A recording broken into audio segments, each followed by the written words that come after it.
test. There we go. Thank you.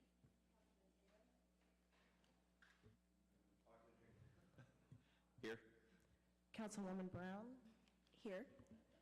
Councilwoman Finch? Here. Councilman Dean? Here. And Mayor Eason? Mayor is here. Would you rise, please, for the invocation? Lord, we come to you tonight grateful for the country we live in. We're grateful for our city. We're grateful for our state. Lord, we ask you be with this council tonight. Give us wisdom and discernment. Help us to make decisions that benefit the citizens of Dale City. Lord, we thank you for all your blessings. We thank you for your grace and your mercy. In Christ's name we pray. Amen. Amen. Ron, would you lead us in the pledge, please?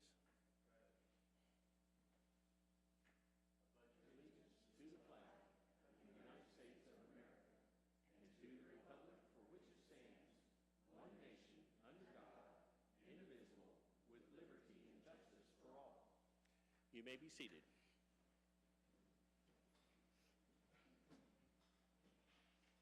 Okay, let's go ahead and do the public and council input before we do everything else. Is there anybody in the public that would like to address the council on non-agenda items? If you have an item non-agenda, this is the time. Who would have guessed?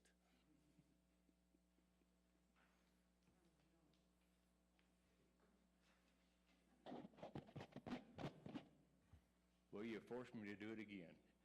State your name and address, sir. My name is Ron McCall, 3403 South Wolford. Thank you. Thank you. Thank all of you. Thank all of you.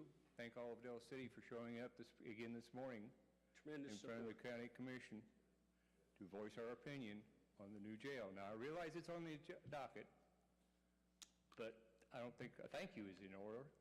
It's on there, but it is definitely in order. So, again, hats off to y'all. Thank you, Ron.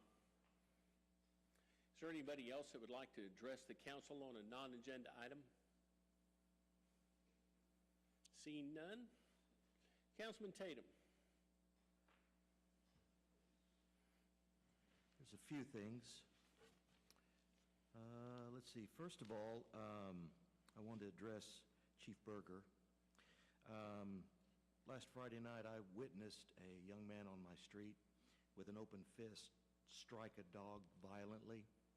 I called the police, and I want to commend Officers Gomez and Odell for their quick actions, and also the dispatcher, whose name I did not get.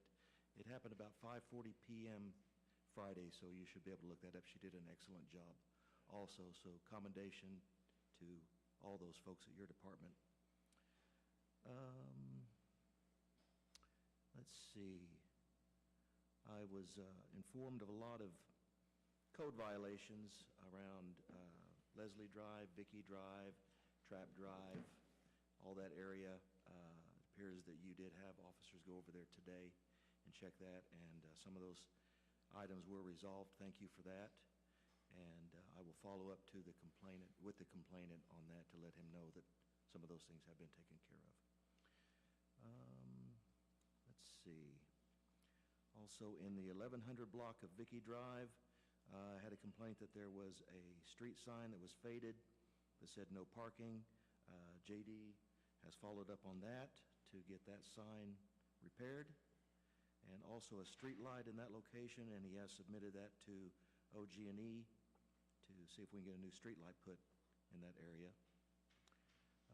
Also at the corner of Vera and Howard, a street light that is also going to be fixed by OG&E, and also a replacement street sign for Howard Drive at Southeast 15th, right in front of the Nissan dealership. The sign is so faded you can't read it, but that's on the agenda to be repaired also. Let's see. I discovered that we had a street that I never knew about. I worked for the police department for many years, and I never knew that we had a street called Rose Lane. Yeah. It runs directly in front of some businesses right off 29th and Epperly. I just discovered that. So that was interesting to learn. And I believe that is about all. Thank you. Councilman Brown? No, nothing for today. Again, I know that we will be addressing everyone, but again, just like Ron had to say, we just have to say it again. I want to thank everyone that has been showing up and everyone that has been having our back and representing Dell City. I really appreciate each and every one of you that have been there, those that have spoken, and even especially this morning was a really, really touching one this morning. So thank you guys again. Councilman Finch? I want to give a shout out to Public Works. Yesterday when I was going to do my weekend drive around the city, there was a water break on Southeast 24th and they got it shut off really quickly. Thank you. Also, there's a stoplight at 22nd and Sunny Lane. If you're coming off 22nd going east, one of the stoplights is out. Also, I want to thank all the constituents that came by the flower shop and signed the petition for the 1901 South Grand. I was surprised. I turned them into Claudia earlier, and there was probably more signatures on those petitions than what we normally have show up for our elections. So I was very pleased. Thank you. Councilman Dean? Yes, sir. So I went to the Martin Luther King Day breakfast this couple weeks ago, and it was a very worthwhile, worthy event, and I'm glad, and I think that we should continue to support that. The theme was to stand up and speak up, and the mayor from Midwest City actually also added together, and thinking about it and seeing it, and then going to the meeting on a jail over at Metrotech, is I really think that we're doing that and that we are following through with that as Martin Luther King would envision, you know, so that we all gather together and fight for a common good cause. All right, report from Lake Thunderbird. I'm on the Lake Thunderbird board, and so the lake is full, so we're looking good there. We're starting off the budget and the assessments and what's coming, and basically the amount of money that the lake's going to need is the same or less than what we have been paying in the past. So that's still looking good, not increasing. And that's it for now. Thank you. All right, thank you. I've already discussed this with the city manager, but I'd like to reiterate, I drove down 15th Street where they're striping 15th Street, and I think probably the work is subpar on that. It doesn't look like a professional striping job. You guys go out there and drive down 15th Street between Sunny Lane and Sooner and see what you think.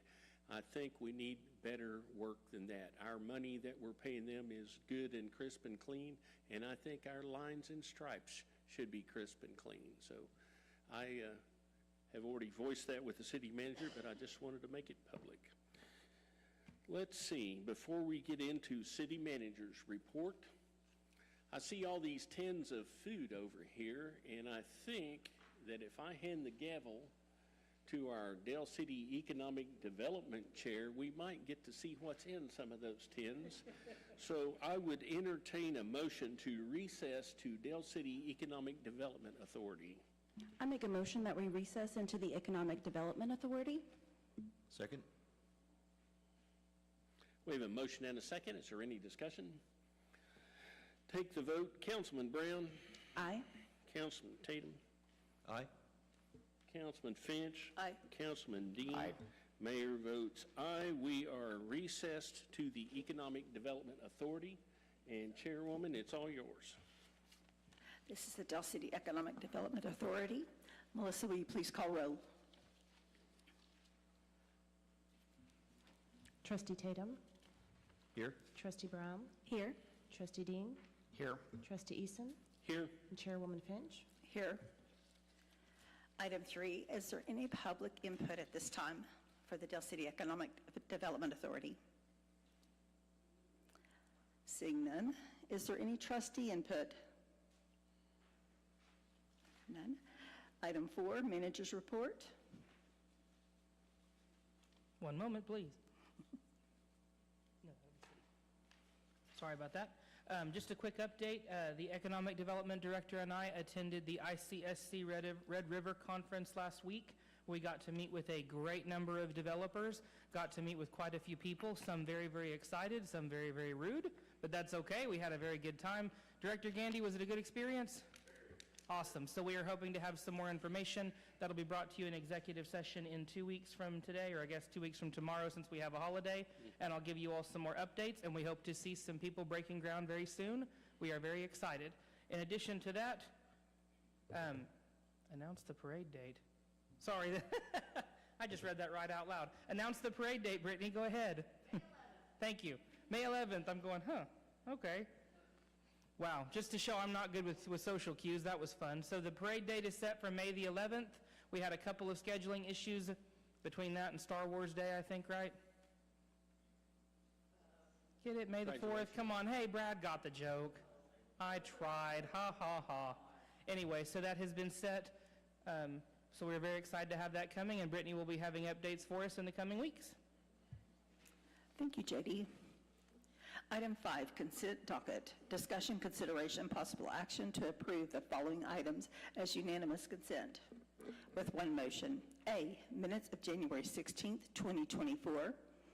Regular meeting of DCEDA. Approved minutes of the regular meeting of DCEDA of January 16th, 2024.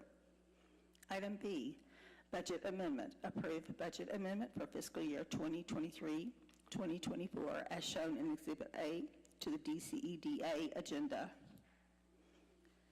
I make a motion that we approve A and B as written. Second? Any discussion? Take a vote. Trustee Brown? Aye. Trustee Tatum? Aye. Trustee Eason? Aye. Trustee Dean?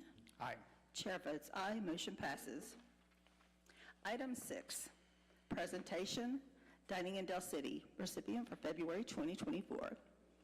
Discussion, consideration, and possible action to approve or deny a presentation from the Economic Development Team on the Dining in Del City recipient for February 2024. Brielle's To Go, located at 5501 Main Street, Suite 102. Make a motion that we approve receiving a presentation from the Economic Development Team for Dining in Del City. Second. Any discussion? Here comes Kyle. Call the vote. Oh, I'm sorry. Call the vote. Trustee Eason? Aye. Trustee Brown? Aye. Trustee Tatum? Aye. Trustee Dean? Aye. Chair votes aye.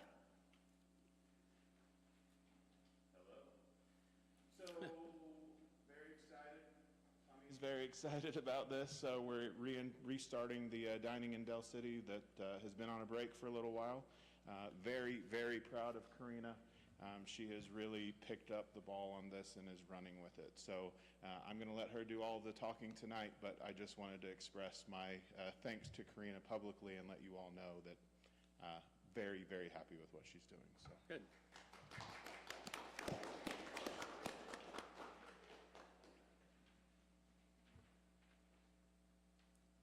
Hello, everyone. My name is Karina Pulver. I'm the marketing specialist for the City of Del City. Today, I'd like to present to you a reboot of the Dining in Del City program for the year of 2024, beginning with the month of February. For those that are unfamiliar with the Dining in Del City program, it's a unique program that not only celebrates the diverse cuisine of our city, but also extends a helping hand to our local restaurants. The Economic Development Team picks a restaurant to acknowledge for the entire month, and we provide dedicated marketing support absolutely free of charge. By highlighting these local restaurants, we hope to see growth not only in the restaurants, but also in our community. If we could please have the mayor and the Economic Development Authority chair to the podium at this time. We're going to present a certificate of acknowledgement to this month's Dining in Del City recipient.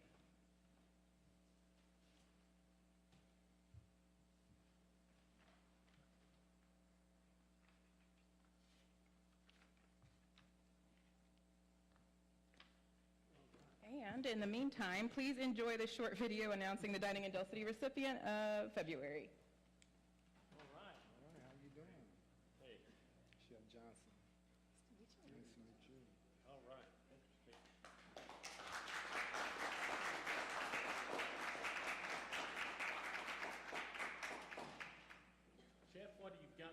some samples over here, We right? do.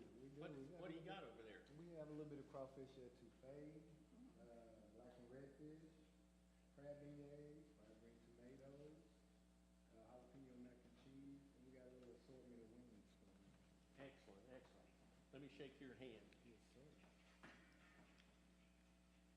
All right. You're Chair of Economic Development.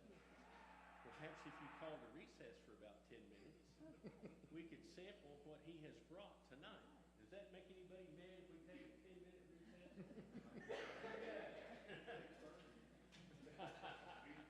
Do you mind if we let the gentleman say a few words? Absolutely. Say whatever you'd like. Well, first I want to thank everybody for welcoming Grills to Go to your community. We're kind of overwhelmed by the billboard, which we definitely appreciate, and I believe it's already helped. 'Cause this weekend was crazy, in a good way. It's not too many cities that get together like this and help small businesses. I'm not sure if everybody knows, but there's been a lot of small businesses closing. I think it's up to 60 or 60-something since September, and we're just not trying to be one of them. Everyone since we've gotten here, from the fire marshal, the city, they've been nothing but welcoming and helped us get open quicker than we ever thought. Well, we'll talk to him about that. And that's a rarity, because a lot of times they kind of hold you up, but y'all came in, got us licensed, got us inspected and everything as quick as you could, and we can't say enough about how much we appreciate it. For those who don't know, it's named Grills to Go. It's named after my 6-year-old daughter, Brielle Johnson. She's born with a condition called arthrogryposis multiplex congenita, or AMC for short. Affects her bones and like range of motion. She has no bend in her legs, her arms, or anything of that nature. So I've been doing this 35 years, since I was 17. We've had Grills Bistro almost 8 years. We would name something else until she was born, and then once she was born, I kind of wanted to leave her a legacy, a namesake, because she'll always have some type of physical limitation. Can't tell her that, she has to wear these things called KFOs to walk or whatever. And I hope all of y'all get to come in and meet her sometime. She's a ball of joy, trust me. She'll be shy at first, but once she sees you enough, you won't be able to shut her up, trust me. And so I just wanted to leave her something. And since this has always been a labor of love, I get up every morning.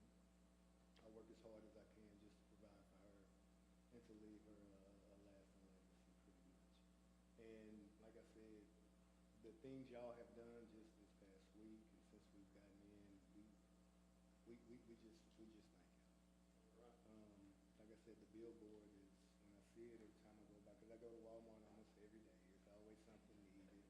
I pick up little knick-knack stuff, and I see it, and it just warms my heart. So I definitely appreciate y'all taking your time, your money, and helping a small business that's just trying to strive. Also, I just ordered a cake from your place a week and a half ago. Okay. Huge, big old cake. So they do cakes also. We do desserts. You really can't miss us on anything other than alcohol, and we're working on that. But outside of that, we got you covered on breakfast. We do that all day. Desserts, of course. We do all types of cakes. We're doing, of course, it's Mardi Gras season, so we're doing king cakes as well. We're taking king cake orders. Entertainment on Friday night. Entertainment Friday nights from 5 to 8, live music.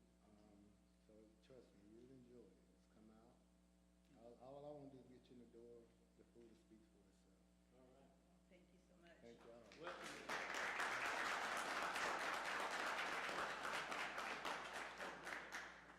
Kyle, if you want to show the video real quick?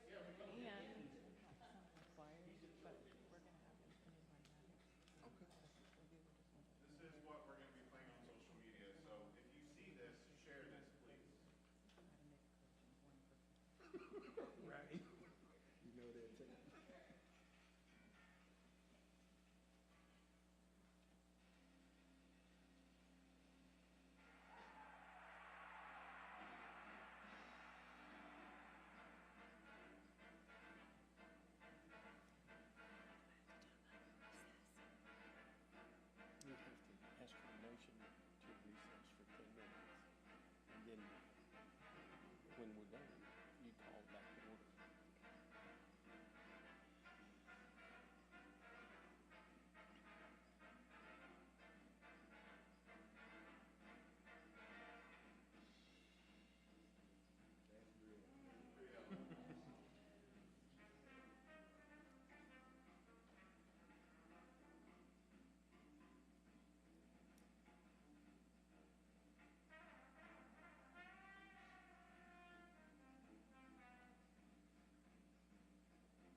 Okay, I need to call for a motion for a 10-minute recess.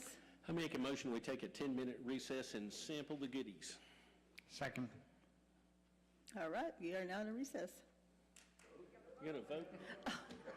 I asked you that, and you didn't tell me that. Okay, let's take a vote. Trustee Eason? Aye. Trustee Dean? Aye. Trustee Brown? Aye. Trustee Tatum? Chair votes aye. Let's have a recess and some food. She can't wait. She can't wait.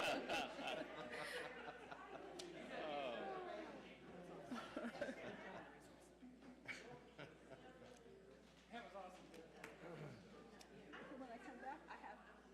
All you have to do is read now on Zoom, watch the sign. I can't say it in the microphone. 6:35, at 6:35, you can call us back into order. And then you'll ask for a motion, you'll ask for further trust input. Item number 7. Okay. And then, I'll entertain a motion. And we will adjourn That's fine, that's fine, to sure. the municipal services. I started to bring those, but, No.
over here?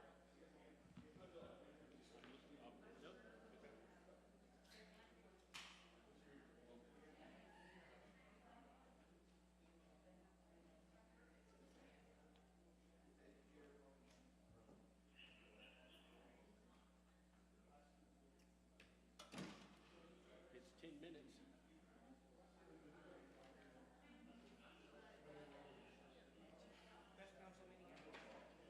Huh. Well, I don't know. I missed dining in Dulce, didn't you? I did.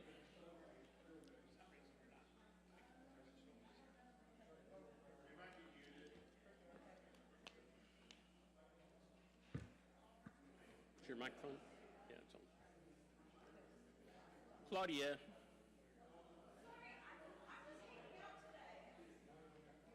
Nobody cares.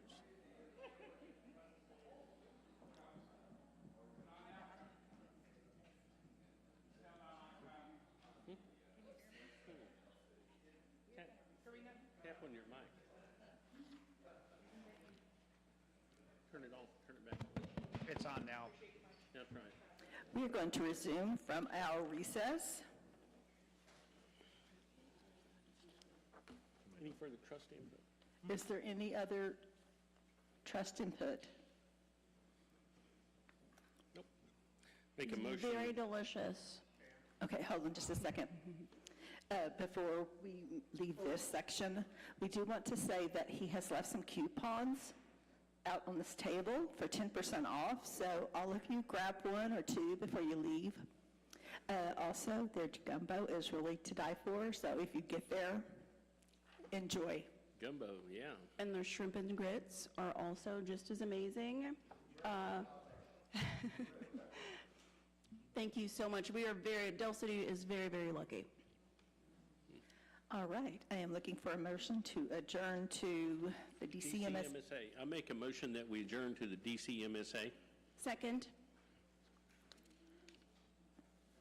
Take a vote. Trustee Eason? Aye. Trustee Brown? Aye. Trustee Tatum? Aye. Trustee Dean? Aye. Chair votes aye. We are now at DCMSA. Thank you, sir. All right. Call to order the meeting for the Del City Municipal Services Authority. Melissa, would you call the roll, please? Trustee Tatum? Here. Trustee Brown? Here. Trustee Finch? Here. Trustee Dean? Here. And Chairman Eason? Chairman is here. Is there anybody in the public that would like to address the Del City Municipal Services Authority on non-agenda items? Non-agenda items. Seeing none, do any trustees have any non-agenda items? Seeing none, I'll ask for item number 4, the manager's report. Nothing at this time, sir. All right, move on to item number 5, the consent docket. Discussion, consideration, possible action to approve the following items by unanimous consent with one motion. Item A is minutes of January 16th, 2024, regular meeting of DCMSA. Approve the minutes of the regular meeting of DCMSA for January 16th, 2024. Item B is a budget amendment. Approve budget amendment for fiscal year 2023-2024 as shown in Exhibit A to the DCMSA agenda. Do I hear a motion? I make a motion that we approve A and B as written. Second. We have a motion and a second. Is there any discussion? Take the vote. Trustee Brown? Aye. Trustee Dean? Aye. Trustee Finch? Aye. Trustee Tatum? Aye. Chair votes aye. The motion carries. Item number 6 is discussion only. Project update on AMI water meters. Discussion, consideration, possible action, approve or deny holding a discussion regarding an update on the ongoing AMI water meter project. Do I hear a motion? I'll make a motion to approve holding a discussion only. Second. We have a motion and a second. Is there any discussion? Take the vote. Trustee Finch. Aye. Trustee Tatum. Aye. Trustee Brown. Aye. Trustee Dean. Aye. Chair votes aye. The motion carries. The discussion is open. Brittany, what do you got for us?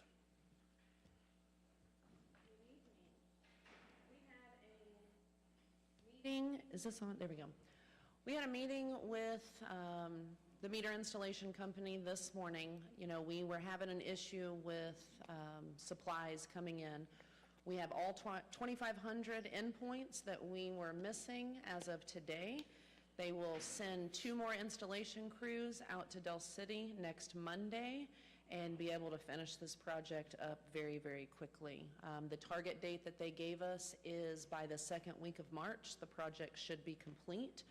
At that point, we will verify that the meters are reading a minimum of 98% for 3 days in a row before we start talking about wrapping up the project. So we will make sure that the data that's coming in is correct before we start to close it out. I don't have numbers for you. Things have been moving kind of slow, again, because we were waiting on those endpoints, so I should have updated numbers by the next council meeting, and there should be a very dramatic increase since the last time that I gave you numbers. That's really all I have. All right. Thank you. Thank you. Is there any further? What is it? I'm sorry, Ron, I didn't see your tiny little self sitting there.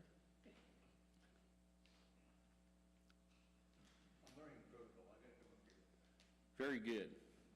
Takes time. Quick question for Brittany. I still have mud in my meter hole. Mud? Mud. They can't get to the meter. Too much mud. When are we going to get it out? That's a Brittany question. They should have all meters hydrovac by the end of the project. So Well, I know they're going to have it hydrovac before they can put the new meter in. right. So if And my meter lid is loose. It's a jar. if So the I'm meter assuming somebody's been by to look at it again. okay, I will send waterline maintenance out there to correct the lid tomorrow. The Well, hyd- it's easy to correct the lid. It's just a matter of pushing back on. My main concern is they can't do, I realize they can't put the meter in until the mud's out. right. The mud will come out soon?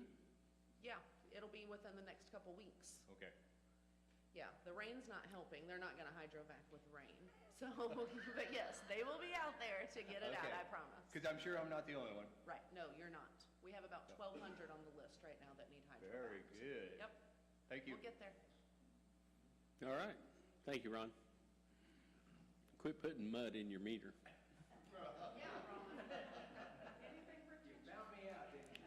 Yeah. Any further trust input? I would entertain a motion to adjourn to the council I'll meeting. make a motion that we adjourn into the council meeting, please. Second? We have a motion and a second. Is there any discussion?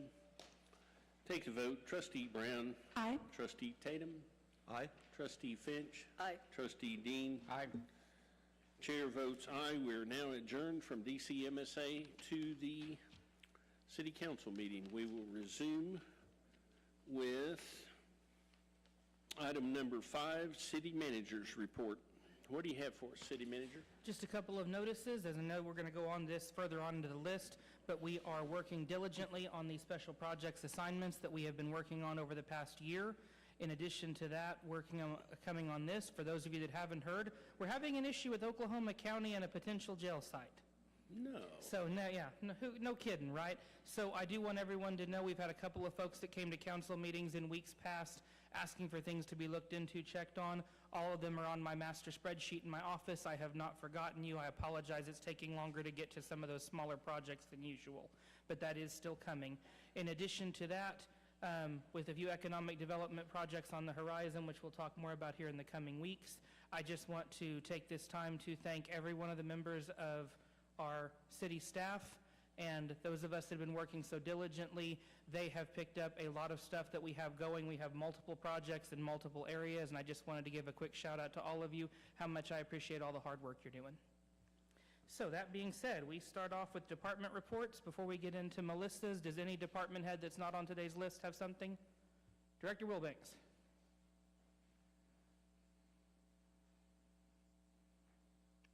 Good evening, everyone. I just wanted to give an update from the Community Development Department, what we've been up to over the last year. Doesn't seem like much until you look back on it, and boy, has it been a year. In 2023, we had an 8% increase in permits and inspections over 2022. Code enforcement handled 3,019 cases in 2023, which was a 14% increase over 2022. And we also had a 16% increase in abatements from 2023 over 2022. In 2023, we started with one code officer. We had anywhere from 1 to 4 code officers.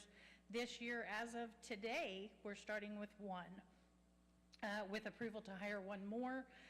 And hopefully shortly after that, I can get approval to hire additional 2 so we can be back up to the 4 code officers that we need to keep up. So appreciate you bearing with us over the last couple of weeks, and so hopefully we'll kick off the growing season going. Code and planning departments, we jointly took on an aggressive project for dilapidated buildings. With your support, in 2022, we did 3 of these properties. In 2022, we did 3. In 2023, we did 15. Wow. So that is quite an undertaking if you're not familiar with all of the legalities involved in that. That was a very tall order that the team just did phenomenal on. Recently, if you haven't been down Sunny Lane, the demo on 715 South Sunny Lane was done just the last couple of weeks. And the other items that you approved for demo will be coming very soon once we are refunded from the CDBG grant that's coming back. So we've got several of those, and then we will plan to do some more in the future, maybe not 15 at one time, but we're going to keep our sights going there. In 2023, for training for our department, we did just over 200 hours of training and 14 certifications for our team. So it is a passion of mine to make sure everybody is completely equipped with what the rules are. It just empowers them to be able to talk to people and negotiate with them and know where the boundaries are for us, and keeps us out of Billy's office. So we like to do that. We also, besides the normal things that we do, we took on some really special projects in 2023. We did the Ray Trent Park rehabilitation, Sequoia Park rehabilitation, Cheyenne Park rehabilitation, the Eagle Lake walking trails, along with Public Works for the CDBG grant project. We applied for a TSET construction grant. Even though it wasn't successful, we did participate and at least attempt to get that money. We did a proactive tree project for our code officers where they went out to try to get the trees up off of the main streets to not be an obstruction for our fire, police vehicles, school buses, things like that. So that was very successful. We took a proactive approach of going to neighborhood watch meetings to attend those. We did a creek clean out near 5101 Southeast 29th Street. That's where Domino's is. If you ever sat at the intersection of Sooner and 29th Street, you could not see that whole shopping strip. Domino's, the Public Works team, along with Shine, did an amazing job getting that cleared up for us so those businesses are visible to people coming through.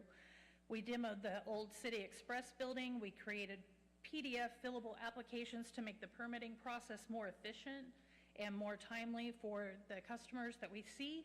We reduced the amount of paper being utilized for cost savings and to create efficiencies. We did a proactive Southeast 15th Street zoning audit review, which was over 400 zoning violations that we found just on 15th Street from Bryant all the way to Sooner. So that was also in our workload, and we're continuing to work with those businesses to fix their lighting, their signage, things like that, that have been neglected for years. We worked with the Middale schools on violations and inspections that they had. The Sooner Market at Reno and Sooner, we were involved in the cleanup and the painting of that building to encourage them to clean that area up.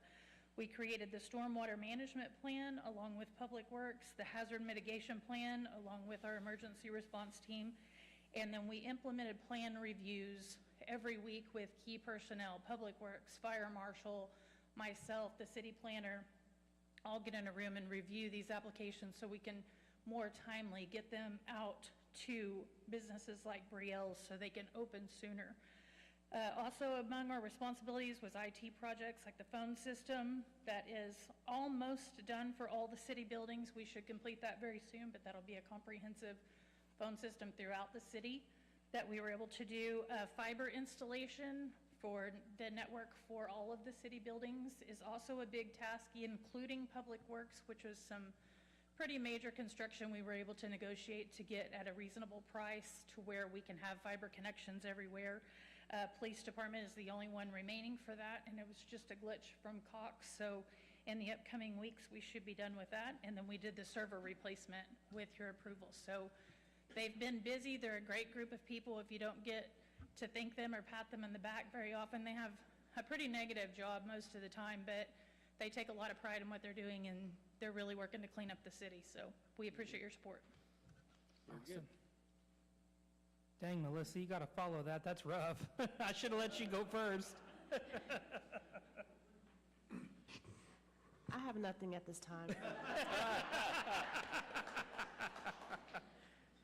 Any other department heads before we bring up Chief Berger? Look for my update in 2 weeks. Woohoo.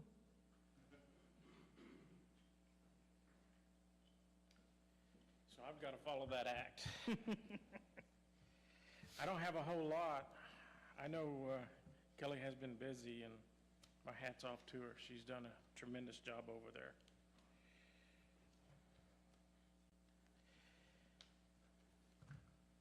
I hope to have you a year in review coming up here in the next month or two, kind of give us an overall stats, what we done, everything last year.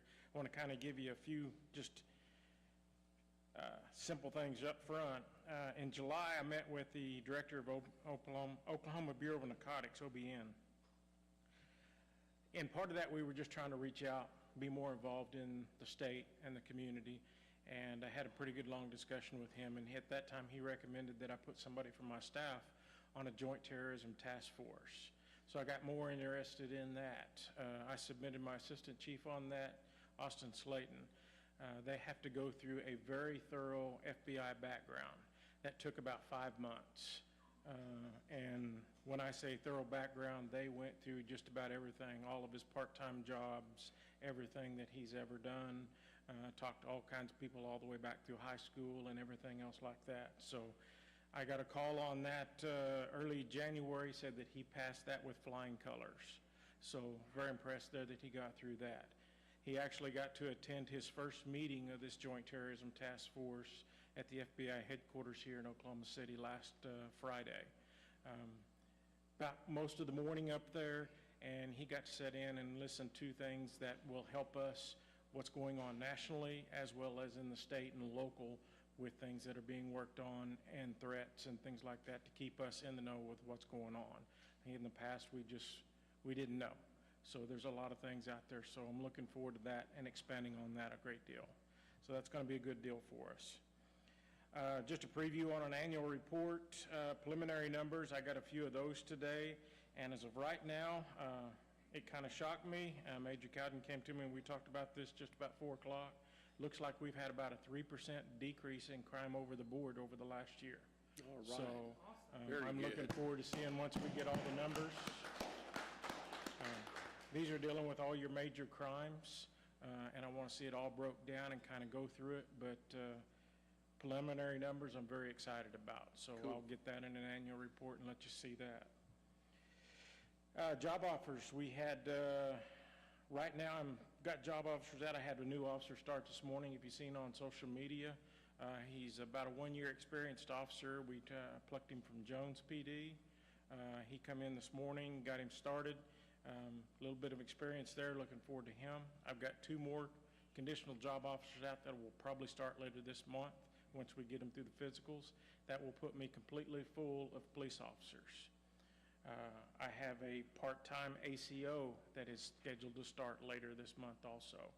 She is very excited. She lives here in Del City, loves animals. I've spent some time talking to her. We're getting her through a couple things and scheduled to start somewhere about the 20th right now also. So looking forward to that. We'll have an ACO 7 days a week once we can get her up and running and trained. That leaves me with 1 vacancy for a dispatcher. You know anybody that wants to be a dispatcher? Send them my way. I've got a conditional job offer out for 1 of the 2 slots, so I just need 1 more, and we will be at full staff 100% after that's filled. So we're working hard to get that done.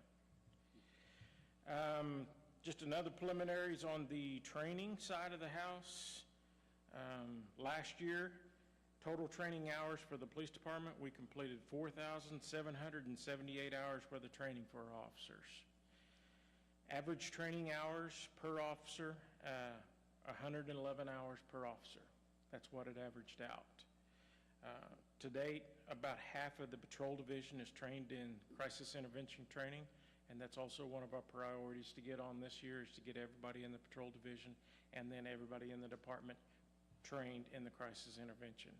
And I'll have you a whole list when I give you the annual report of the different classes that we had over the school, but from the FBI courses to the drone classes, laser, the emergency response to the shooters. We had 16 officers just from Patrol Division trained in that laser, which is state mandated. And we're getting more of those set up for this year and making that a priority too. So we're getting there. I think we're headed in the right direction, but I'll get you an annual report coming up here. And any questions that I can answer? How about our implementation of the new software for dispatch? That is ongoing, and we have set it all up. Brad, you might want to give us a good update on that. He is my project manager on that. He has been working a lot of hours on that. They went and visited Mustang, who already has it in service here just a couple weeks ago. Got to see how they're doing it. He's working directly in hand with them on developing stuff. So Brad can give you a better update on where we're at with that. Sure. So, good evening. We are still probably in the beginning phases of it right now. We're back building a lot of data into the system. So our incident codes we're completely redoing. Our incident codes we're going from a traditional signal code and 10 code format to a more plain talk format. It allows us to have hundreds of different call varieties within our CAD system. Importing users, importing data migration has started. We're hoping to have that concluded within the next 4 to 5 months. It takes quite a while to map all that data out. We have our first major meeting with our program director and our systems engineer on the 20th, starting on the 20th, a 3-day kind of an orientation where we're actually going to go through the system.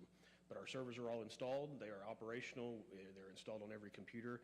And we're just kind of waiting for them to give us the go-ahead for a lot of the implementation on our side of it. But we expect it to start going very fast after this meeting on the 20th.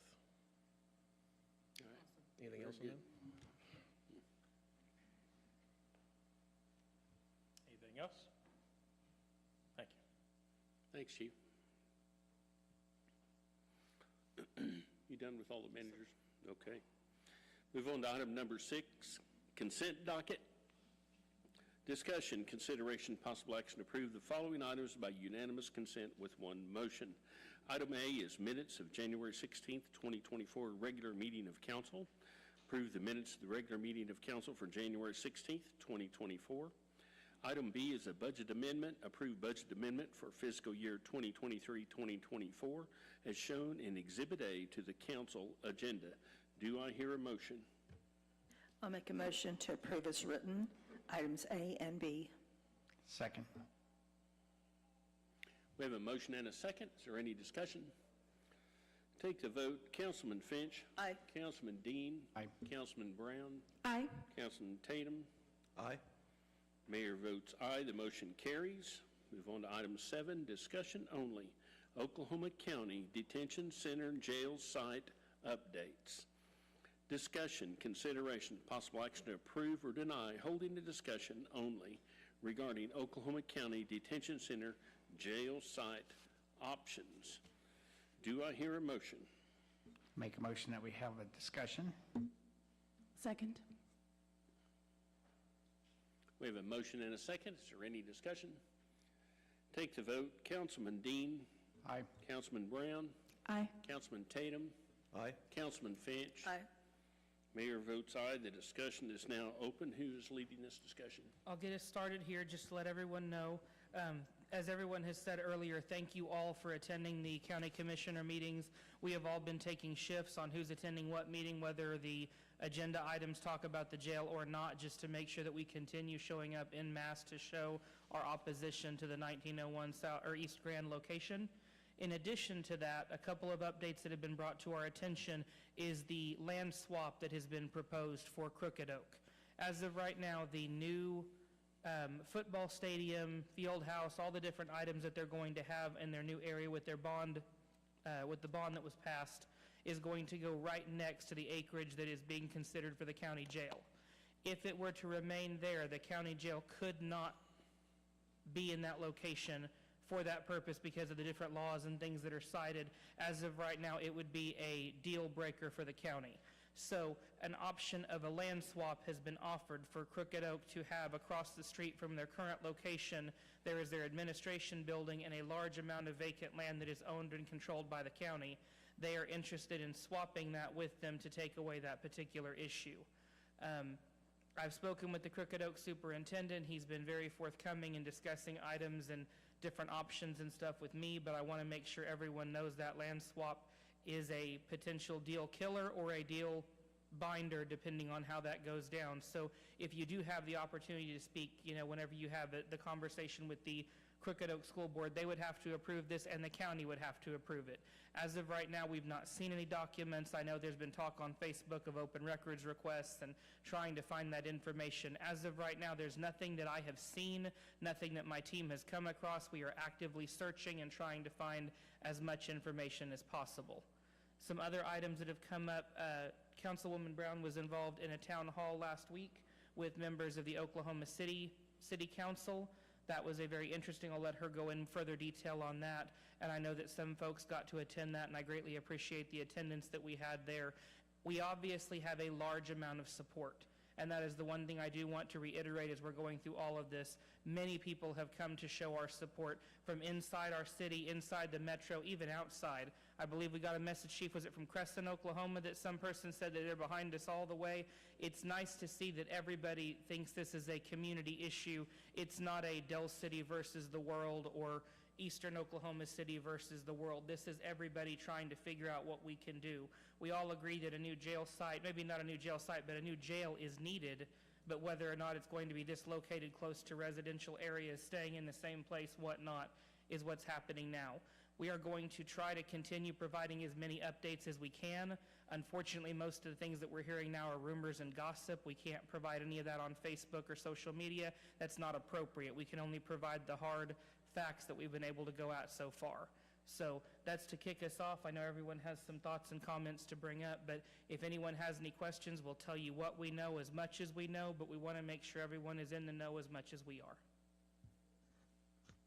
So one thing, Mr. Manager, on the land swap is in one of the news articles, it did say that was Allen Contracting, that they're actually going to be buying land. The county was going to buy other people's land, so they're not in control of it. Oh, okay. And then go and put it there. And so looking it up on the property records, there is 30 acres that does work with it. Basically, it's next to where Garcia Tires is at. Take 10. Garcia sold to take 10. What now? Garcia sold to take 10 tires. Okay. But yeah, you're right. So it was Garcia. It was Garcia Tire. Yeah. And so, but yeah, the same owner of that whole place owns the vacant land behind it, and so. Yeah. Okay. Is there anybody in the public that would like to address the council?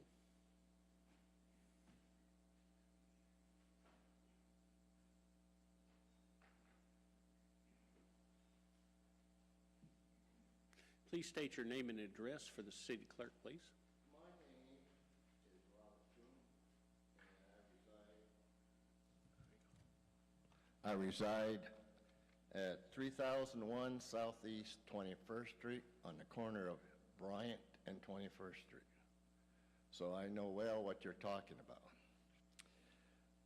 It's been a while since I can't remember the time or the issue of involving Del City that has pulled our community together like this. That's the good part of all this. You're right. I've talked to a number of people, and we're all basically agree with what's going on. And I want to thank, I've seen a number of you guys and gals at the commission meeting. I've spoke several times there, and I'm planning on to speak there again this coming next Wednesday. Last time I was there, I requested a formal request I put to them to have a environmental study and also a economic study of that region And have you, our city, have they supplied you with any of that information? No.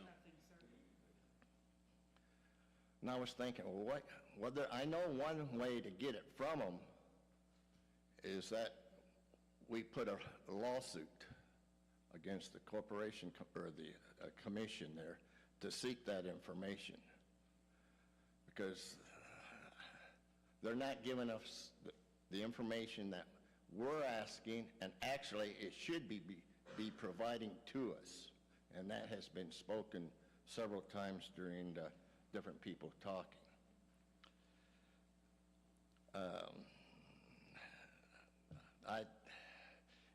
Every day I shake my head like many of you. I just, it's, you know, it's just, I don't know what else I could do. I might take it upon myself. Oh, our police chief is here.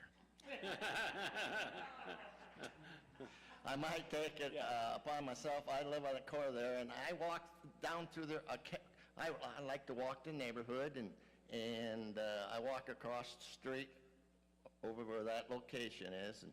But I'm going to like put a couple big signs on my truck and park it over there, because there's a couple entries into that piece of land over there, and park there. Of course, not that many. It's not. Bryan is more heavy traveled than over there on Grand, but at least I have to do something, and I'm looking for our next move or our next step that we can take as a city, as a group, or as individuals to, you know, to show that we're not giving up. A couple of things that have been brought to my attention, so something that'll make you laugh, but it's a good idea. Does anyone have a zoo membership? If they find endangered animals on that location, they can't legally build anything there, right, James? So if anybody has a zoo membership that we could borrow, or if anyone has any Native American artifacts that we could bury underneath the ground. Billy, don't listen to me. Just turn your head, buddy. Just turn your head. You're reaching out a little. I will say people have come up with some very good ideas, though, of what they can do. The petitions that were signed, that was a very good start. Councilman Finch, thank you for putting that in your shop. We really appreciated that. So I do agree with you completely that the fact that everyone's coming together as a community trying to find ideas, that's wonderful. I like the idea of putting a sign on your truck. Yeah. I think that's something, and not necessarily do we need it on Grand Boulevard. Put it on Bryant where everybody can see it. Well, if you know me, I've called you, you know, throughout the course of a few years. I have a fence, a stockade fence right along Bryant there, and especially during election, or I'm sorry, but there was something with Del City. Oh, I kept calling about a few years ago to resurface Bryant, because there are so many potholes. And I put a sign out that said, I'm not, a big sign, we will not vote until something is done with this street. And That was one of the first things that was done right after I took office. yes, and I thank you for that. I thank you. Oh, and real quick, getting back to that location over there on East Grand. My wife and I took a stroll the other day over there. You know, there's two creeks flowing through there. And if you look down on those, where the bridge is at, right there, it is so blacked up, and hardly any water. There's two two golf bags laying there. Construction, tires in there, and of course I know it's not our response, or you know, Del City, but here it is, the county and the city, and they can't even take care of that. I'm going to bring that up too. So, well, thank you for listening. So, sir, you brought up one of the important questions up at the meeting, so very proud of you doing that, which is about an environmental survey. So there's different ones that we've got to learn as we're selling property ourselves, which is a phase 1 and phase 2 environmentals. So the interesting thing for you to bring up next time is I researched the property, and so it has an improperly plugged oil well on it. On that thing. So according to the plugging report, it has 1 foot of cement that is keeping the well from coming out, which is not appropriate. So that would be another thing to bring up, is to make sure that, did you do your environmental, your phase 1, phase 2, and did you find the, and I'll give it to you, the Thimer well number 2 Number that's two? not plugged properly. Oh, very good, thank you. So, and then going back to what he said about the animals, is if you ever happen to find a horny toad out there, a horny toad, then take a picture and make sure that you see that. All But that's right. one of those endangered species. Yeah, oh, very good, thank you. Thank you. Thank you. Is there anybody else in the public that would like to address the council? Yes, sir. I'm Jim Hightower, and I live at, I don't even know where I live right now, 3221 Epperly Drive. You know, my wife and I, we moved here 3.5 years ago, almost 4 now. And, you know, when we first got here, it's like, you know, what is going on here? You know, did we make a mistake by moving to Del City? But over the years, and I want to thank you guys, everybody that's taking care of business here at the city, things are getting better. Things are getting better. And, you know, with this jail thing, and I've heard it, you know, we're coming together, and we need to come together more. You know, I've seen every one of y'all at the meetings and stuff. This is our 6th one today. I spoke last week, and Sandy, she spoke today. And I spoke today too, you know, and you know, they provoked me. They provoked me when it was the lawyer for them that was looking into the statute for the sexual offenders. And the guy, and I don't know, I don't remember exactly whether it was on 4 or 5 or whatever, but he says it doesn't apply to the jail. And it's like, I mean, it's like red flashes started going off and bells started going off. It's like, we got to do something. This is crazy. And the people of Del City has to get together. And I think, you know, one of the best things we could do as a people is to get together and have a protest. Bring people together. How many people's in this city? 22,000? 22,000. 22,000. Let's get 10,000 of them to walk down to that place and stand there and get the press out there. And, you know, we're serious about it. We got to be serious about this. I mean, I don't want a jail. Yeah, I don't want my grandkids growing up under the shadow of a jail. I don't want the Del City citizens to grow up underneath the shadow of the jail. You know, I mean, that's just, it's ridiculous. These people that are sitting up there, at least 2 of them don't have empathy. They don't care.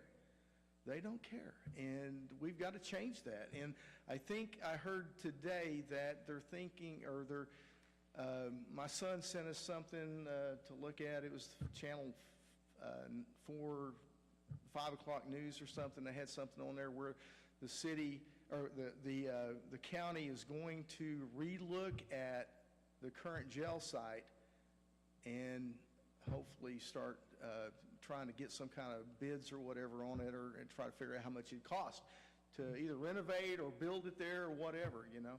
So that's a start, guys. We got to keep pushing. We've got to keep pushing. It's important.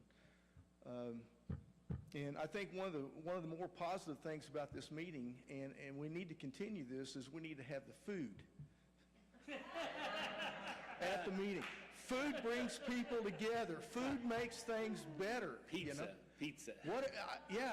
I mean, this is good, but I mean, you know, that's the thing. We need to pack this place. You know, we need to, and maybe start looking at. You know, you've got a lot of resources around here. I mean, you know, I'm retired. You know, I'm a retired guy.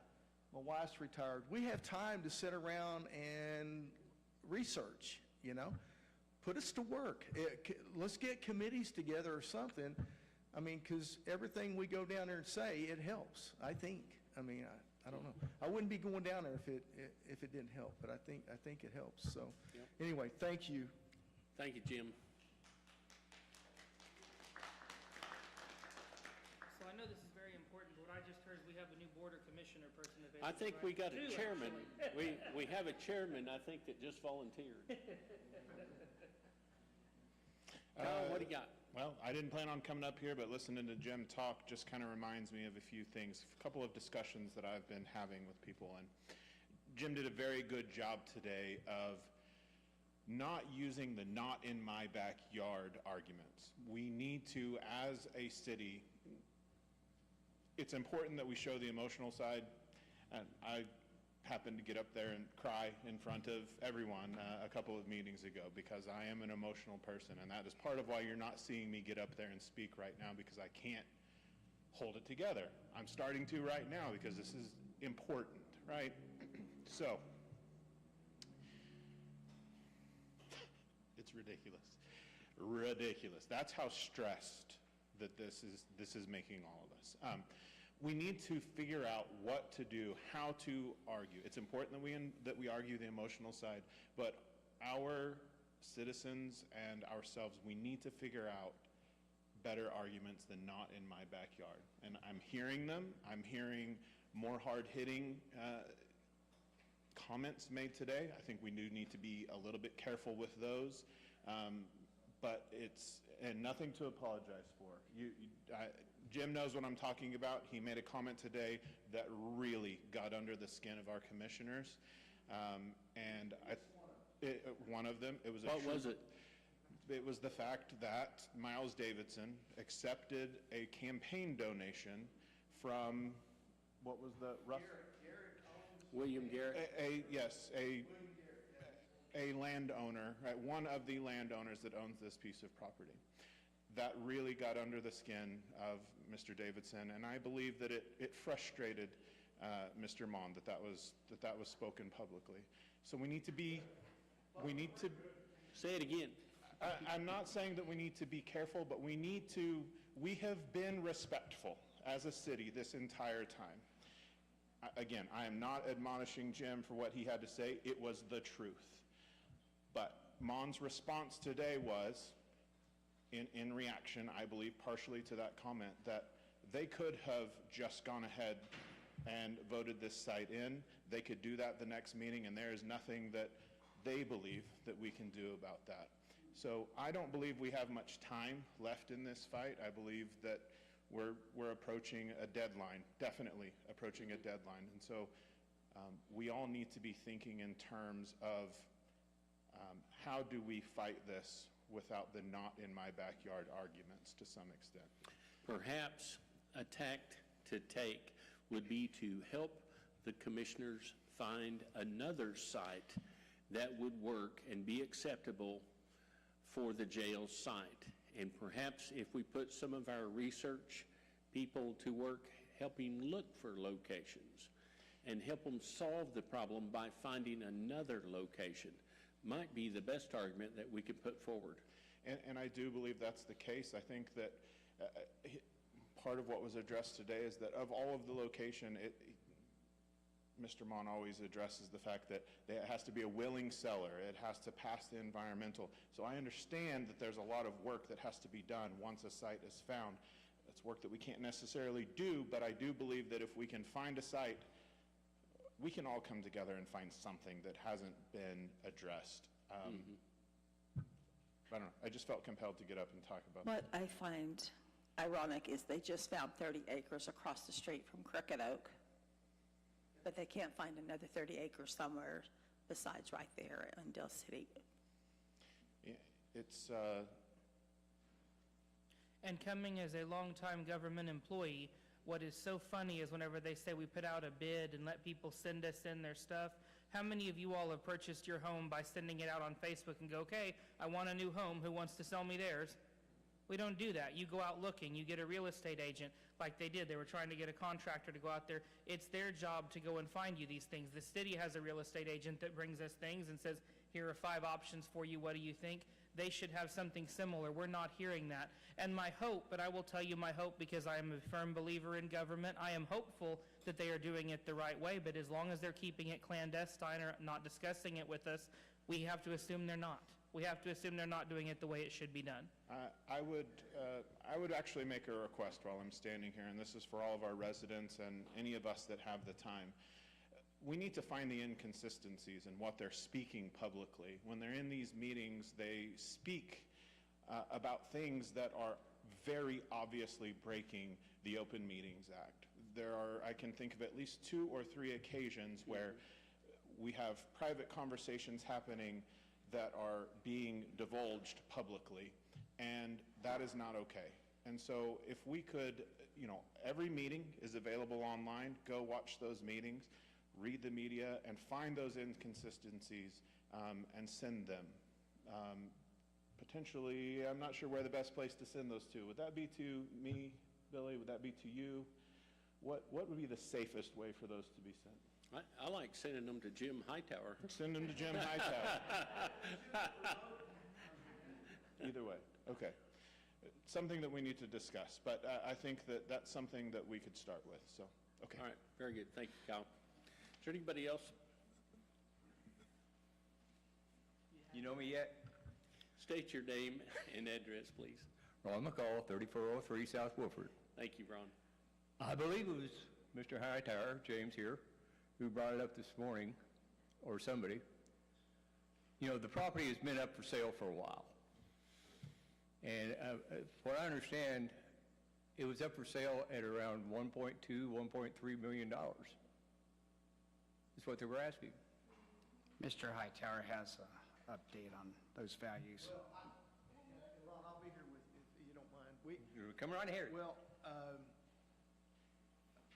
I go to Oklahoma County Assessor's search, and I looked up 1901 East Grand. Actually, I used the map to go to these locations. You click on it, and it will bring up information. You have to keep clicking on different pages or different areas to get the information that you want. And when you get to a certain point, it tells you that the land has sold in the past for this much and this much and this much. The market value is over to one side. The tax value is over here. The market value for the land right now says it is at $1.2 million. You know what they're at? What county's willing to pay? 5.4. I want to be in on that deal. No kidding. And the question, the statement this morning was that, I understand that you have a donor on your campaign donor list that owns this land. I said, it looks to me like it was an appropriate donation. It was less than $3,000. So, why are is the land market value so low and the tax market value so low? Are you trying to keep the taxes low for this land? And why are we paying $5 million, over $5 million for it? And that kind of, I don't know. I think that's what brought in that friendship. Question. And that is something, if you do go through the government procurement rules and everything that you have to have, because they decided to go out for bid versus having a real estate agent find it, the ruling is it has to be the lowest, most responsible bidder. How can you say that the most responsible is 5 times the cost? 5 times, yeah, exactly. I'm sorry. You're good. Thank you.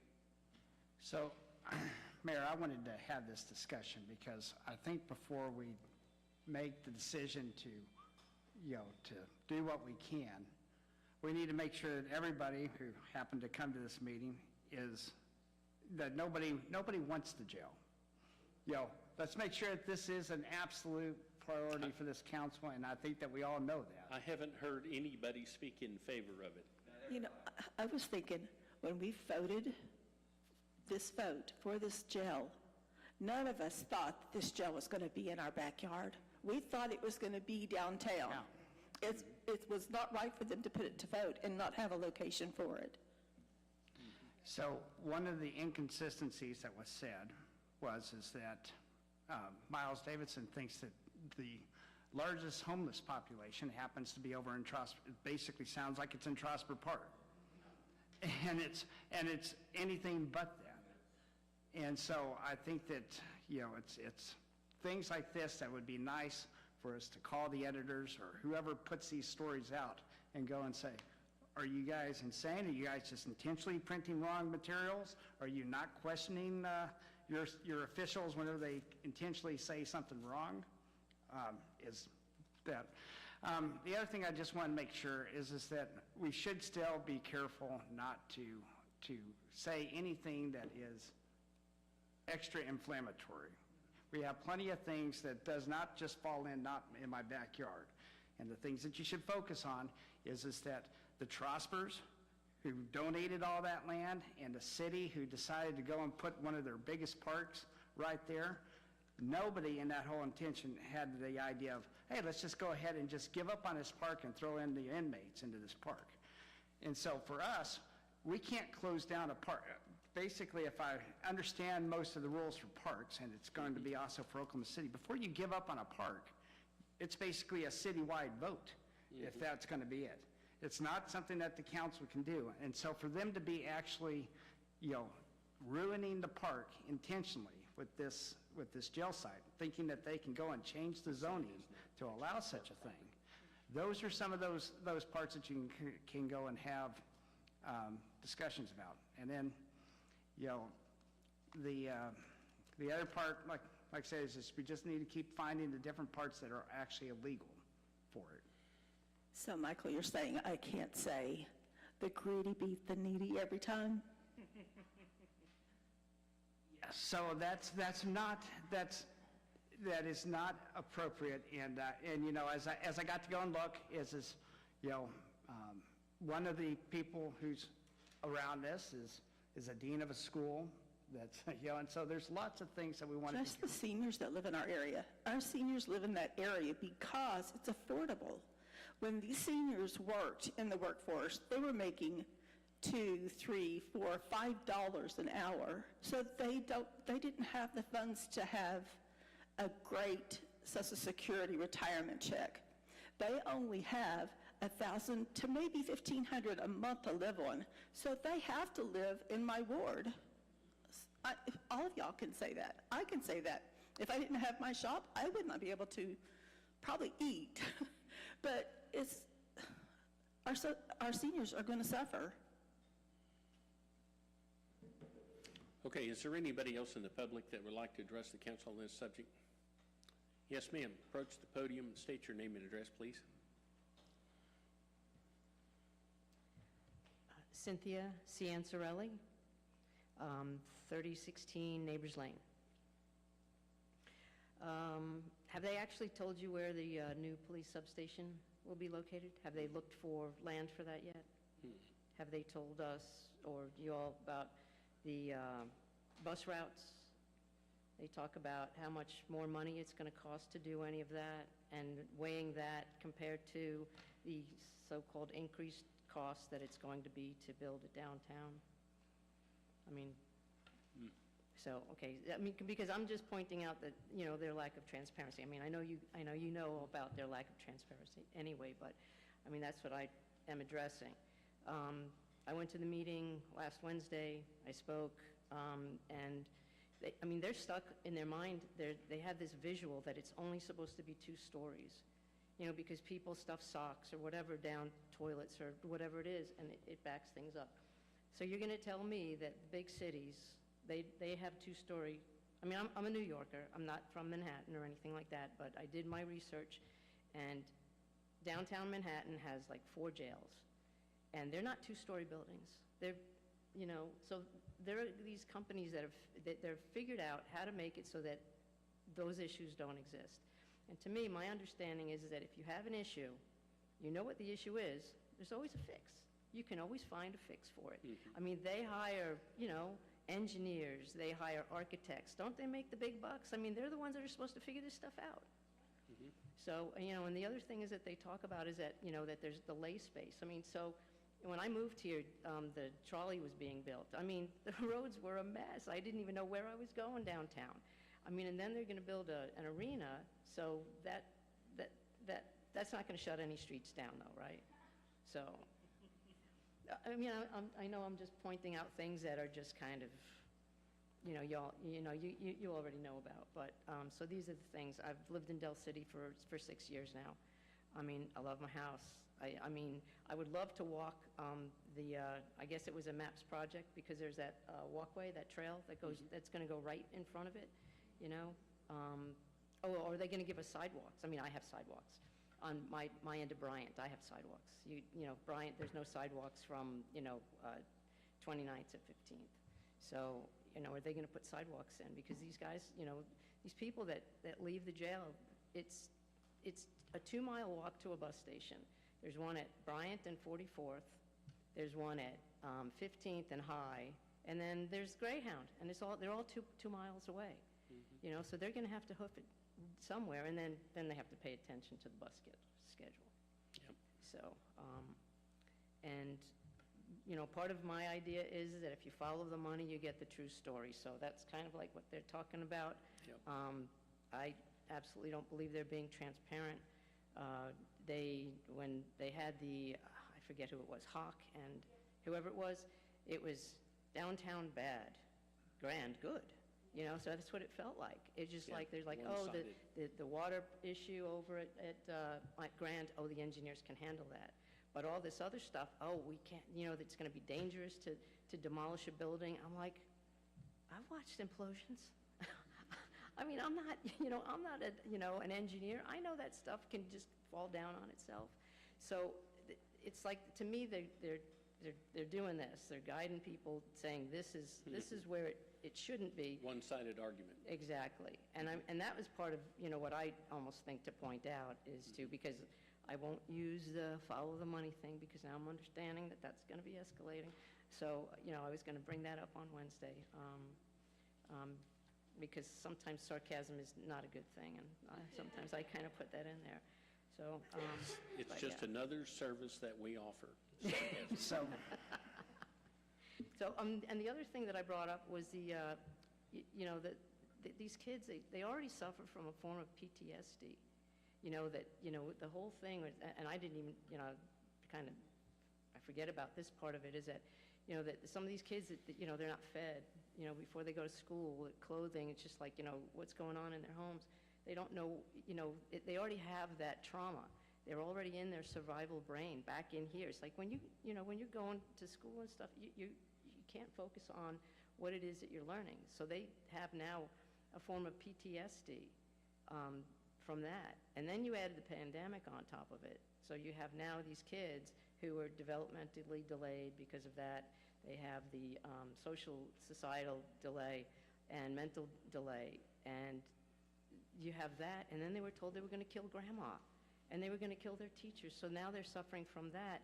And, the concept behind that is like you go into somewhere. I mean, some places have taken down the plexiglass, but, there's still marks on the floor. They may not be saying, pandemic. I mean, I do. But they might not be thinking it that way because it's kind of behind it, but it still is triggering. So to me, what ends up then happening is that you have these kids who are, again, Crooked Oak, walking to school, neighborhood kids, I mean, even adults, is that you have that now what these kids are going to then think, I'm not going to kill grandma, but somebody else is going to kill grandma. I'm going to get kidnapped and trafficked. I am going to get raped on my way to school, on the way home from school. So to me, and I don't know if that's a way to address it. I know, again, they have to care about the kids or the argument enough because they haven't passed it. So, so again, one of the ideas that I was having, I've told Claudia about it, and I think I told JD, is that let's go stand out in front of Whole Foods. Let's go stand out in front of Trader Joe's with some kind of a petition or something. Let these people know, in those areas. I mean, because they're for high risk kids and all that. If they only knew that this is what was going to be put near these, I wanted to say children, because it ends up being about children, adults or whatever. I mean, but when it's about kids, so I'm thinking is that if we did that, and that's why I said something about to Kyle about let's create a QR code, because everybody will take their phone out, scan the QR code, and then they'll get the information about it. So, and I don't know if we're too late to the party for that one, But, you know, we'll go up to Edmond, Miles, go up to Edmond, stand in front of Sprouts in some of those stores, or, you know, Italian food. You can tell where I am. You know, in Nichols Hills, Whole Foods, you got Sprouts there, you have Trader Joe's there. I mean, I don't know legally what we're allowed to do, but I mean, at least if we had, I'm thinking like a QR code or something like that. I do not like them at all. I do not use them. Give me a menu. I am not scanning my QR code, but I know a lot of people do. Yeah. So, I mean, so that's my deal. All right. Thank you. All right, thanks.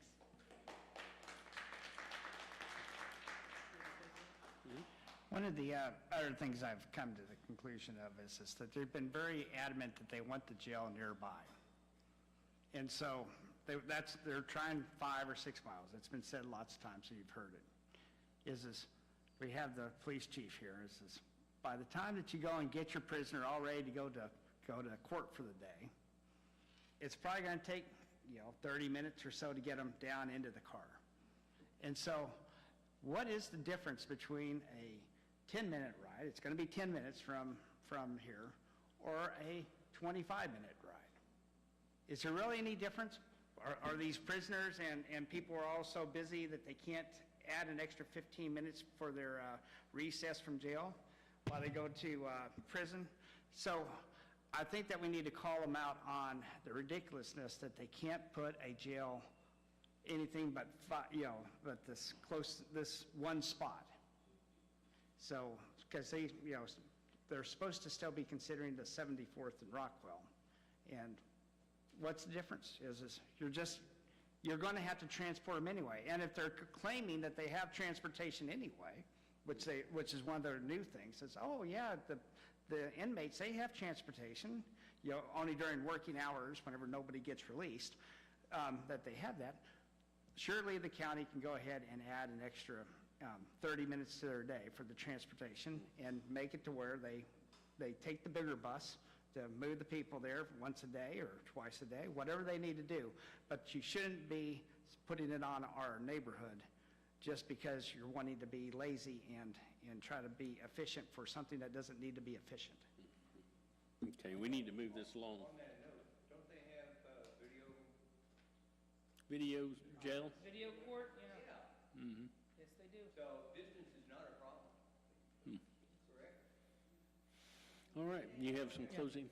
Just to close this out, because we need to move on to the rest of the agenda items. I'm sorry, I promise I'm going to make it short, because I did want to address everybody that's here. I'm sorry, I have been going to the meetings, and all of these faces here, I absolutely appreciate, and the fact that people are continuing to say something is what's important. I think the fact that they continue to see us, whether we are on the agenda or not, is very, very important.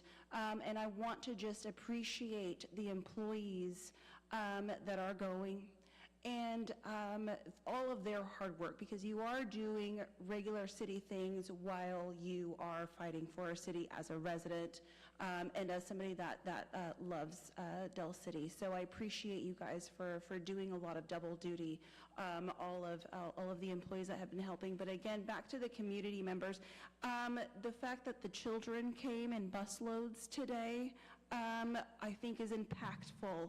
I think the more that we fill those rooms up, the more we take up their time, they will end up listening. And I know some of them, may just get annoyed and not listen, but I think we are finally breaking them down.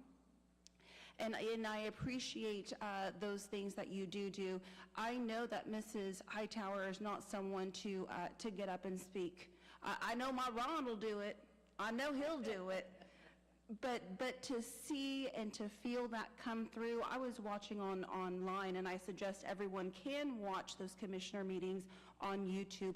Very touching, very impactful, and we are, I believe, attacking all ends. And then going back to Crooked Oak, I believe that we're not attacking Crooked Oak individually. They are pinning them. They are putting them in a position where they have got to make a decision that is unfair. They have pit them against us, And unfortunately, I feel that, they have been put in a position that they don't also want to be in either. And I feel like they may also be getting rumors, and we've all talked to commissioners at different times and all have gotten different answers. So I believe that he, being Crooked Oak and the superintendent, have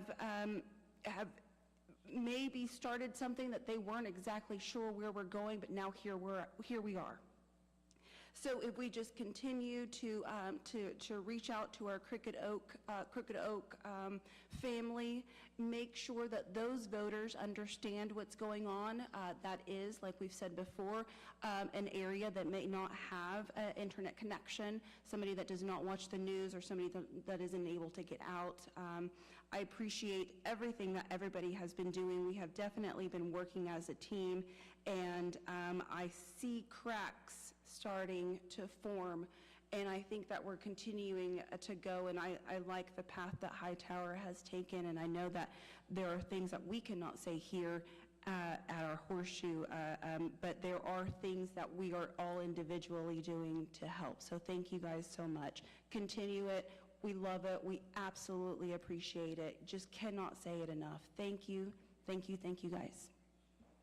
Claudia, I don't think that they thought Little Oakdale City would work and fight so hard, and we have.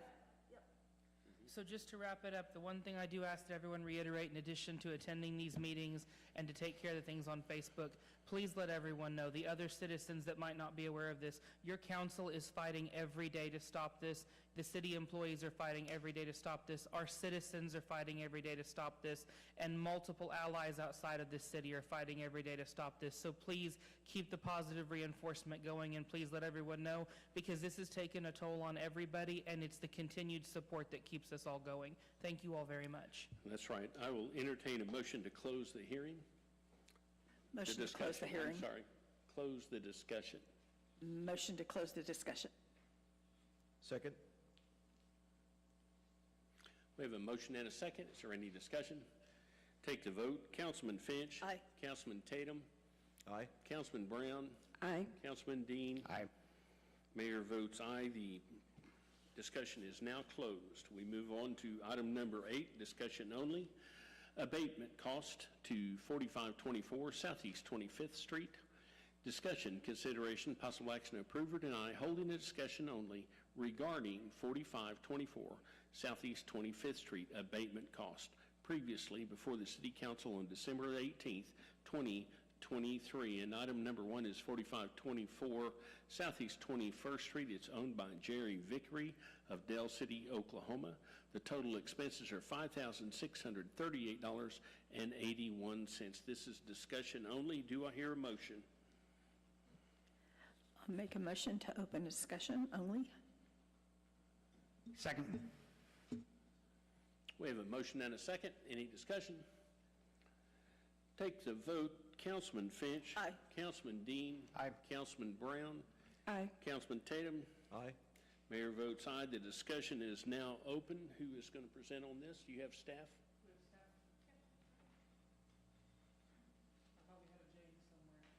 I saw James a minute ago. This is a property that we brought you in December. We did an abatement at Mr. Vickery's property and also a condemnation at the same time. He was there the night that you all assessed the cost for that abatement, and he requested some additional discussion. So that is what we are here for tonight, is in the request that you honored him. Just to let you know where we are today on this property, since we did the condemnation, what we did, we had to condemn his property due to him double tapping the main power supply to his home without proper permitting. So that is a very serious life safety issue for that house.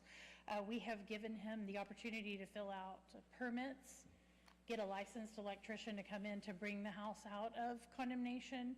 And as of today, we still have not received a permit, and that has not been taken out of condemnation. He is living in the home, which is not something that we allow. So we are at the point where our next steps of action will be to do a walkthrough with our police department, and then we would have to board up the home. So I just wanted to let you know where we are today before you have a discussion with him. Since December What was 18th. 18th? Have any improvements been made? Has anything been fixed? Anything? No, sir. Nothing? Thank you. Is there anybody else that would like to speak on this? Let's approach the podium. Come up to the podium and give the city clerk your name and address, please. Name's Jerry Vickery, 4524 Southeast 25th. There's a lot of things that, I've been through this a couple years ago. You came to my house. And there appears to be somebody up here that is the trash god that determines what is trash and what is not on the property. I was told I couldn't have anything in my backyard. I had brand new air conditioners in the box, but if the contractor touched them, I couldn't retrieve them because I was given no notice of this. I didn't have a violation notice or a correction notice. They showed up and started taking stuff. So we was back there trying to get what we could, my tools, my motorcycle stuff that, because when they come in, one of my friends said, James told one of the other guys, take everything. I said, everything? That don't even seem right, but I'm not arguing with them. I'm not getting thrown in jail. The thing they didn't do is they denied me due process when they didn't give me, they did on the front yard, they gave me correction notice, 10 days, and I never heard nothing over it. We got cleaned up soil spills and stuff. I understood that. I didn't understand them coming, knocking on the door and say they're doing an abatement when they didn't follow the due process and give me a violation notice and a correction notice to take care of that. So I'm back there and they took a travel trailer, they took a boat, they took 2 air conditioner unit systems. That one was for my house. And I told them, that's for the house. I'm my house. It didn't matter. They took a lot of stuff. When they took everything, I mean, my yard is bare. They pulled the wiring they're talking about and the sewer lines that were out to that travel trailer were there when I got there. The previous owners had an RV there. I didn't do that, and I also didn't pull the wires loose when they yanked that trailer out and didn't unhook it. It has live wire on the ground. The contractors did that. But they're looking at me like, yeah, you got live wires, it's unsafe. I said, well, I also asked them when they came for a warrant. I was told by the Del City Police and code enforcement officers, they don't need one. Well, I know the Fourth Amendment says they do, but I went in and searched the codes, and under 9.3 section, right of entry, the health officer is authorized to direct to make inspections, and for such purpose is authorized to enter, examine, and survey at any reasonable time, and with the occupant's consent, to determine the condition of dwellings. They never came inside my house, so, but if it becomes necessary for a health officer or any other authorized city officer to enter a dwelling to carry out requirements of this chapter, and occupant refuses to give consent, such official shall seek a warrant from the court of competent jurisdiction to enter. So their own codes are holding me to the wire too. They don't have to follow. And that's not right. I've got to be held to the wire on everything, every little detail. And let me tell you, anything little detail that the code enforcement is going to find, doing a fine, because they come full blast hard, disrespectful, bulldog tactics. So my Fourth Amendment right was violated. The right of due process according to your own abatement procedures, where they're supposed to give me a correction notice and a violation notice and then a correction notice in 10 days. In the backyard, that was not done because they never gave me one. Mr. Vickery, we're not here to determine whether or not the legalities of this. That's beyond our jurisdiction. What we're looking at is the condemnation of the house. Yes, I'm going to get to that. Repairs made. Have repairs been made by licensed contractors? There was no repairs needed. I had an electrician come out, and the building inspector, Vasquez, is that his name? Marcus, told me my box was unsafe because it didn't lock when it was in the on position or off position, and if somebody was working on it, had it off, that anybody could come and turn it on. Well, that's false. I have pictures on my phone. My box has 3 places to lock. One is down below to lock the box up so you can't get into it. The other is in the on position where you can put a lock in it and nobody can shut off. And then, of course, you got the down position where there's holes and you put a lock in it.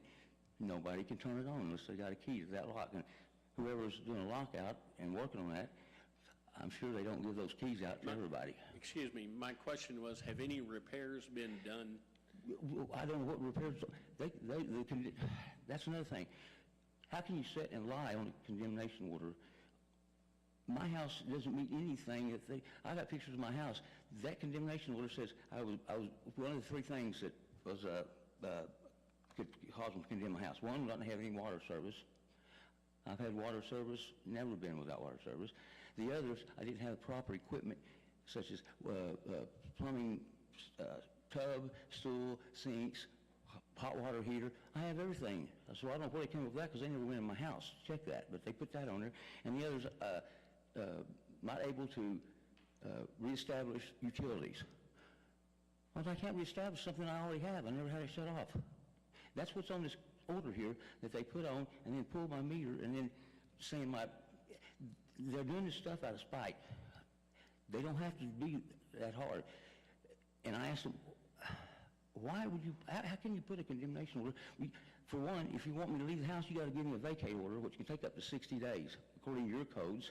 And then you have to go to the proper procedures. After that, you go to a judge and it could be a criminal thing. Okay, that could take up 60 days. But instead, they just stick a condemnation order, just like, and I got 3 or 4 lawsuits that y'all settled where they did it to other people. You can't just stick a condemnation order on without the building inspector giving me a correction notice, the violation and correction notice to fix it. And then tell me I got to leave in 3 days. Does that sound like you? I'm going to stick this up in the window with lies, and then you got to leave, and that's how they do it. They went to the end part of it. That all can be done in proper procedures, and they didn't follow them.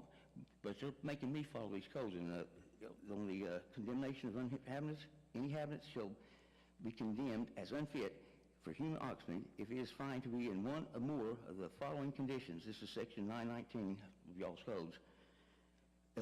It is so damaged, decayed, dilapidated, unsanitary, unsafe, vermin infestation that it creates a hazard to health or safety of the occupants. 2, deficient in illumination, sanitation, ventilation facilities, proper heat, hot water tank, and all your plumbing fixtures. I've got all that. So located as to be a danger to health or safety to occupants. I don't think it's in an area that's any danger at all. Everybody else lives around me. We don't have any we're not in a floodplain, I don't think. So my house doesn't fall any under all that, and the stuff they did put on there is all lies. So that order is invalid. That sticker shouldn't even be on my window yet. If they're going to condemn me, they need to follow the process of the abatement process according to your codes, and they didn't. So I come here tonight to ask that, and there's also a clause in your city code that any of you officials can bring up and rescind any of these orders and have a vote on it. So you all can have action on this. And the right thing to do is, for one, you can come and look at my house. I'll let you walk through it. That electrical box is not unsafe. The electrician told me if whoever locks that out and he has a key to it, an only key, nobody can turn it on while he's working on it. Vasquez says it could be turned on while there was work being performed on it. That's why it declares it unsafe. Well, you wasn't looking close enough because there's lockouts. I got a picture on the phone. Go and see them. On all the positions, you can put a lock in and lock it. So I don't think the question is that you can lock it out. That's not the question. Yeah, that's why my meter was pulled. He said that my base for my meter, the on-off, was unsafe because anybody could turn it on while it was being worked on, and that's false. I got pictures of the lock on it. You cannot turn it on when it's locked out. So you pulled my meter over something that was false. You put a condemnation order on way before you should have because you didn't follow due process and then lied on it to get that. And whoever had that filled out, I think it was James, they need to be reprimanded or fired because you can't lie on documents that pertain to me and my life. You pick me out in the wintertime just because you don't want me there and stick an order on, not following proper procedures, and then tell me I got to leave in the cold. And I don't have water, I don't have electric, and I don't stay there you know, it's kind of dark and stuff. I do go there, you know, I go to my girlfriend's house, but I do have to go get stuff out of there, but it's not right what they did. They should have done it proper.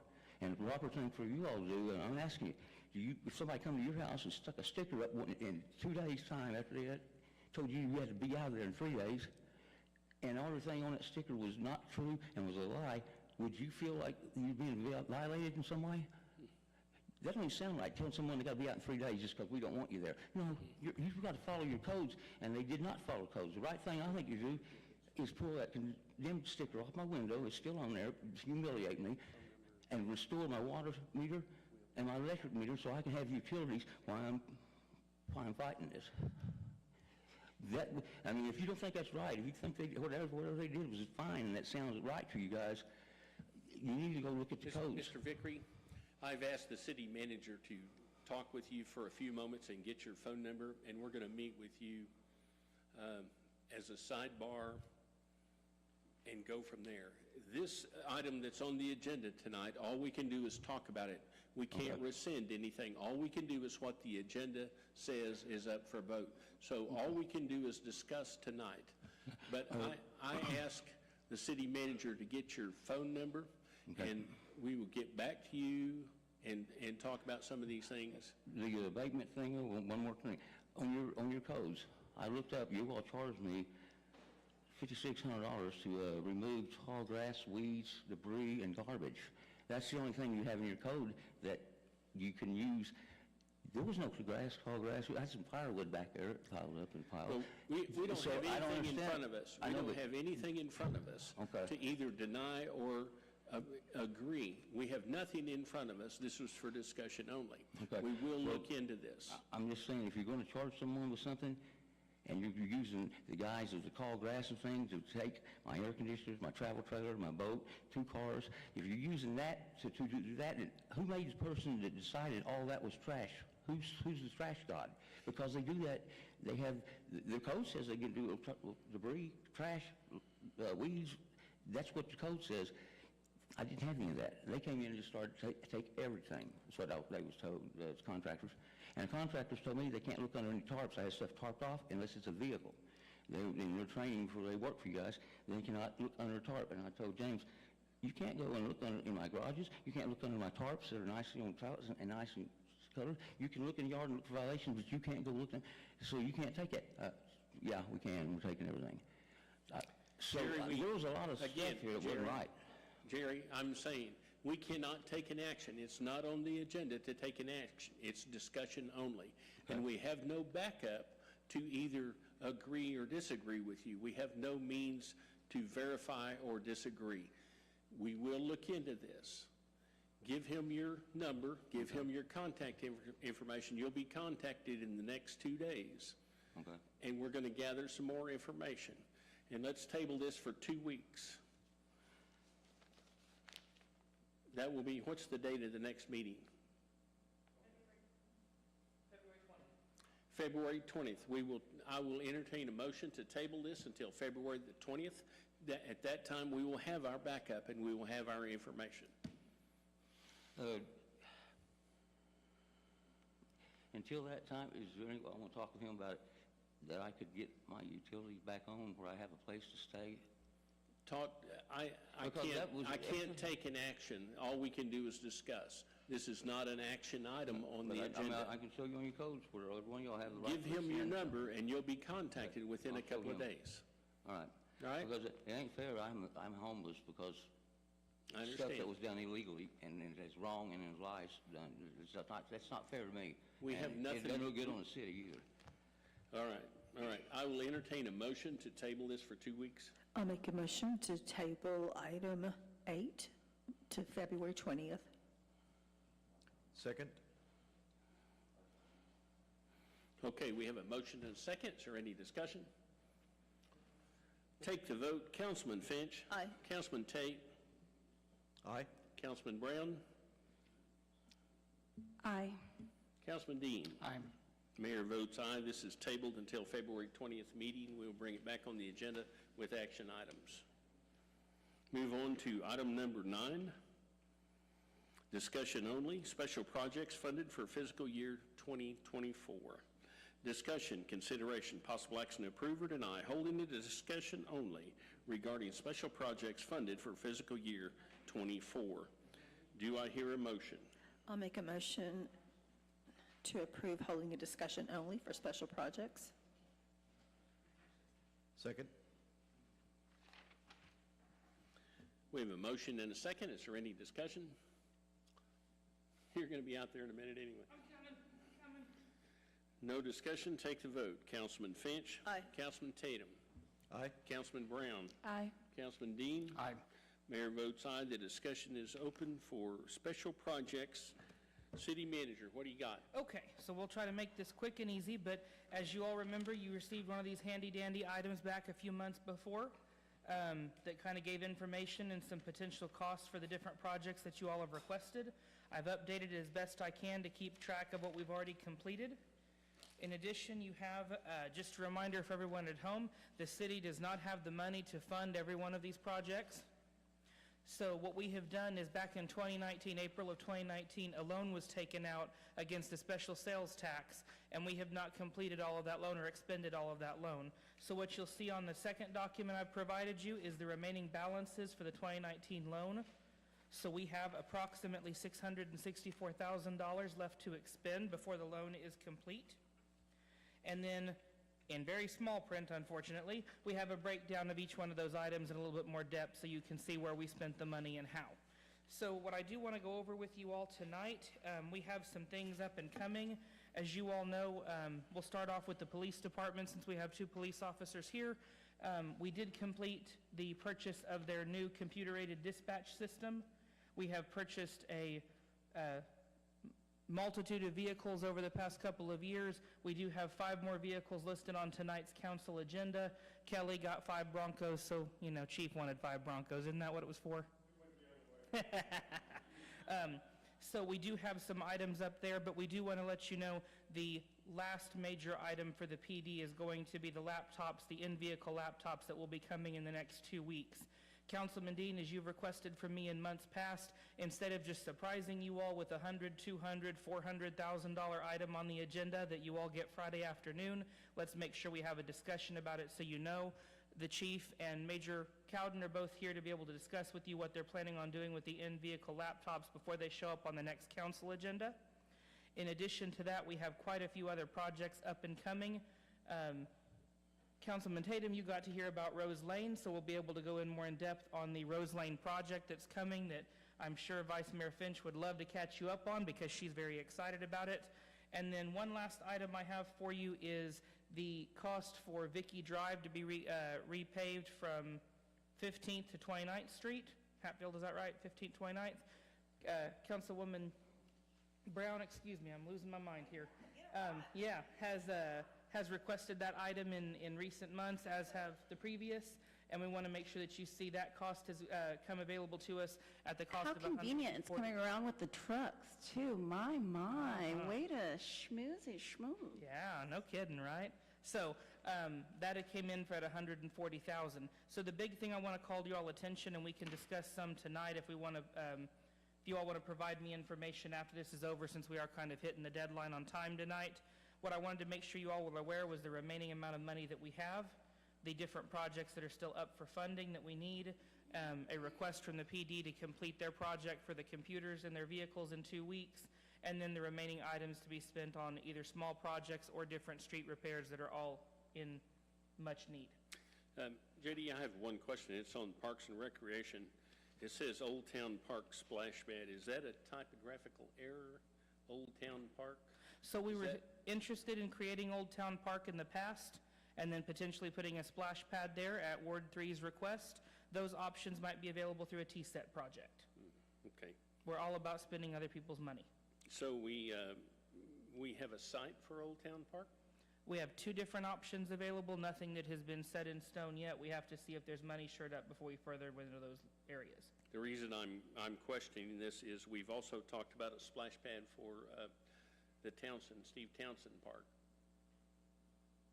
I thought maybe this was a crossover. Nope, we can add it. That's an easy fix. We have the Townsend Park expansion, but we can add the splash pad onto that. I'll get that added. Okay, Thank you. And that'll still be a TSET request. Very good. They're really big into that stuff. All right, good enough. Wait a minute. If we're all asking for splash pads. Here we go. Here we go. Run over at high Sorry, Pam, we're out spirits, of time. okay? Hey, you're not going to do that. I don't have basketball goals, and I don't have a lot, but splash pad, a small one, just a small one would be nice. You have a garden. I know, you're going to help me work that this summer, right? Sorry, Pam, you used all your water on the garden. Oh, funny. But okay, yes. And if you want to add more items onto this, the big reason why I wanted to put it on tonight's agenda, budget season is coming around, which is mine and Melissa's favorite time of year. Look at her, she looks so excited. We'll be meeting with our financial consultant next week so that we can get started on the new processes. Okay. And I want to make sure what's available and then what things need to be grant funded. So please feel free to add to this list. Please send it to me. But if Chief or Cowden, if you'd like to get up and discuss the laptop project. You have 45 seconds. Yeah, I'll keep it very brief, but 40 minutes. Oh, time's up. Does it go off or did you turn it off? This is the last main phase of our project, the CAD implementation and the records management system. Our goal with this is to implement these alongside this program so that we can try to get as close to 100% operation in the field for our patrol officers so that there's higher visibility, more efficient with their time. We have modeled this system a lot off of the Mustang Police Department and what they've been able to do, and we plan on doing something very similar. We have listed, and I've presented to the chief, it would be the purchase of 37 laptops. Those would be for all of our reporting officers, so officers that are administrative or people that are investigators would not receive those. It would just be for our reporting officers.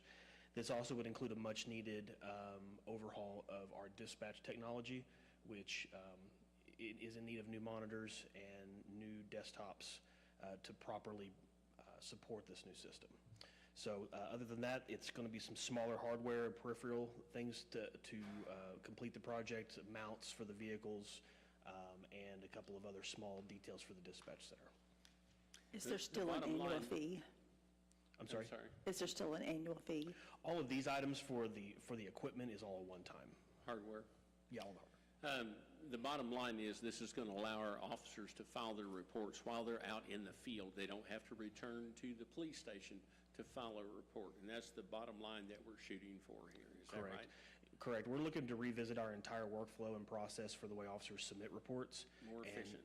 Exactly. And we feel that this could cut it down by upwards of 60% in the time that it takes for them to do it. All right.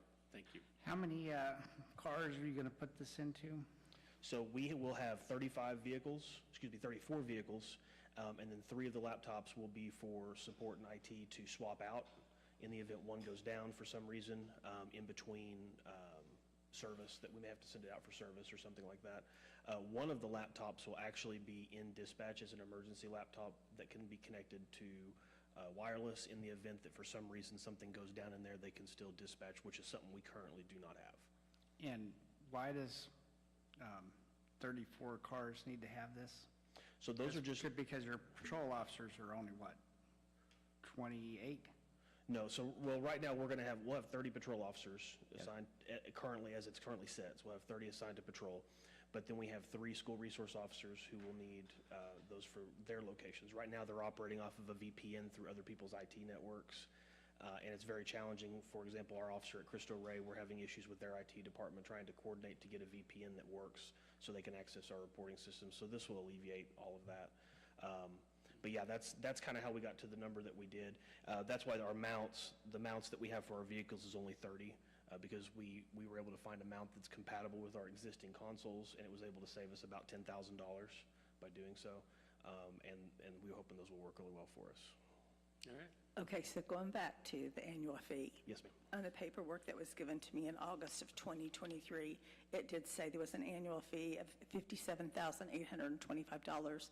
Is that something that's no longer? No, yeah, well, that's for the CAD, and that's for the CAD and the records management system. Okay. This is going to be all of the hardware that will support that new system once it's implemented. Okay.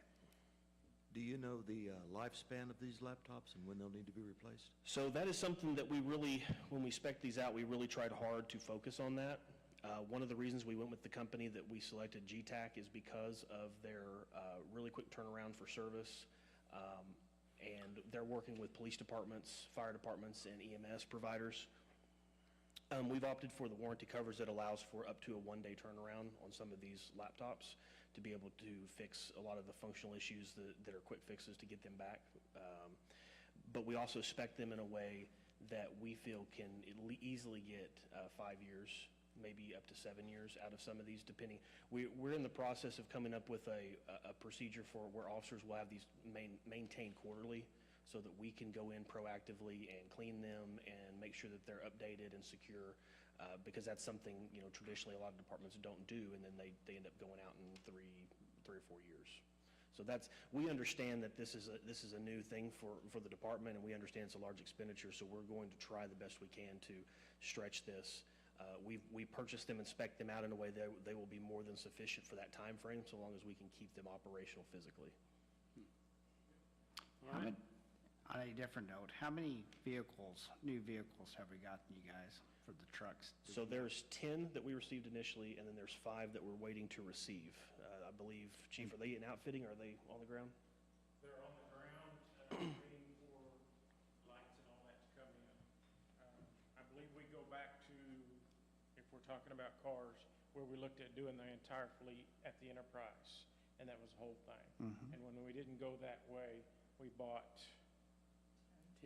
10 trucks. Plus 2 motorcycles. And 2 motorcycles. And then just last year, we got 5 more trucks. We'll have 15 trucks on the road. This request is for 5 more, so you'll be at 20. This request is for 5 more Ford Broncos, which is going to be the unmarked vehicle. You're talking of the trucks are our patrol vehicles. They are the police responder equipped vehicles. The Broncos that are on there are going to be similar to, if you see the investigators and some of the admin staff driving around in the solid black Ford Tauruses, those are civilian model Tauruses. In 2014, when we bought all those, we went that way because it was much cheaper to buy those cars instead of buying and putting an investigator in a police-equipped car. There was quite a bit of price difference. Doing the same thing here. I'll be taking 5 of the 2014 Ford Taurus civilian models that our investigators and staff drive, taking them off of the road and replacing them with this Bronco Sport, which is a civilian vehicle. It'll have very minimal lights in it. Just something they get on scene, they can turn on so somebody can see it is a police vehicle there. And it's not even putting a police radio in it. I'm going to put a adapter in it where they put their handheld in it, and it acts like one. So it's about $4,000 cheaper than putting a police radio in it. So a lot of different wares there. We're swapping out some 2014 vehicles that are ending their life. And so then we're going to be up to a total of 20. Now, do you have, basically your fleet should be 40? I'm about 55 in the fleet by the time you look at everything that I've got. Currently, I have 26 2014 models still in service. Right, and that's one of my questions, is just whether or not, or have we not got rid of the vehicles that we needed to? We're working on it, yes. So when you're saying the 26, you're actually using those 26? They're actually being driven every day? Yes. Out of those 26, there was more than that because we got surplus 4 of those 2014s last month. And they're on the deadline waiting for lights to be taken. They were not in this current 26 2014s that I have out there. I've got officers that are still driving 2014 models in the SUVs and the Ford sedans that are 100,000 miles plus and have quite a bit of a maintenance history on them. So I'm trying to slowly work at that to try to get those 2014s out of service. 10 years on the road with what they do out there, they're nearing their end of life. So my concern is for this year and last year, we've only basically replaced 5 out of these, 5 for each year. And I don't think that that's a 10-year project that they're getting to 50. Yeah. So we're not, the plan is not working out if we stay at these 5. And I'm not sure that, looking at your letter, when you requested these 5, that was the plan, was only to buy the 5. It looks like we should also be looking at the plan was 10 vehicles, replace 10 vehicles per year. That's right. And over a 4-year period, you've changed out the fleet. He's getting 5 pickups and 5 detective vehicles. 5 pickups have already been, was it last fall. Yeah. We already done the 5 pickups last fall. Yeah, Okay, we're so which- replacing 10 vehicles within the year. Within this physical year, we have 10. Yes. Right, we're on track. Okay. If you, this loan in 2019, if we go back to there, the plan was then, we were going to replace a third of the vehicles, then the next year a third, and the next year a third. And we done the third in that, we replaced them with the 2020 Ford Explorers that we have on the street. We bought 15 or 16 of them at that time, and that was the third. And we were going to continue that a couple years, and we bought that third, and then we stopped. COVID hit, things came up, and then just last year we came in after the Enterprise deal and done the 10, and now we're just trying to slowly start whittling at it a few at a time. Yeah, the goal is to replace 10 a year. Yep. 4 years, you get them all. Okay, thank you. And just one last thing I'd like to add on the technology side of this. I know that the chief and I have been here a lot over the last 6 to 8 months requesting a lot of money. We are future forward thinking with this project. There are several things that once our CAD and our technology side of this has been implemented that we can potentially find some cost-saving measures with existing systems that we would no longer need that we could roll into this new system. So there are things in the work for that. We just have to implement this new stuff first. Anything else? Thank you. Thanks, sir. Also, they had a contingency of officers outside. Once we fed them, they left. So how about that, huh? Now you know. All right, let's move on. One other thing I wanted to talk about projects is I was talking to a gentleman who was basically a plumber. He was talking about pipe bursting, basically putting poly pipe through an existing pipe to reinforce it. So what I'm wondering is when and are we thinking of replacing any of our infrastructure, such as our water lines down Del Air that breaks twice or 3 times a summer? I wonder if we could look at pipe bursting technology. That's what we did in Old Town. Right. We used that. Did we? We did pipe bursting through Old Town. You know, and so basically use pipe bursting to look at both our water and our sewer lines. Good evening. We've actually been using pipe bursting for probably over 10 years now. I probably have a project, excuse me. I do have a project coming up that will probably be on the next council meeting that I need to discuss with the city manager beforehand, of course. But that is the plan, to keep replacing water and sewer lines as often as we can.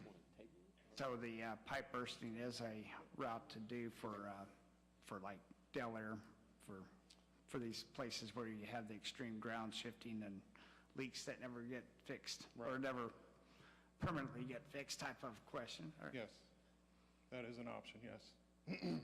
And so how much, and so looking at these funds, is with the sales tax that we did, of course you have the loan, when is the loan, when is that money come back in or repaid?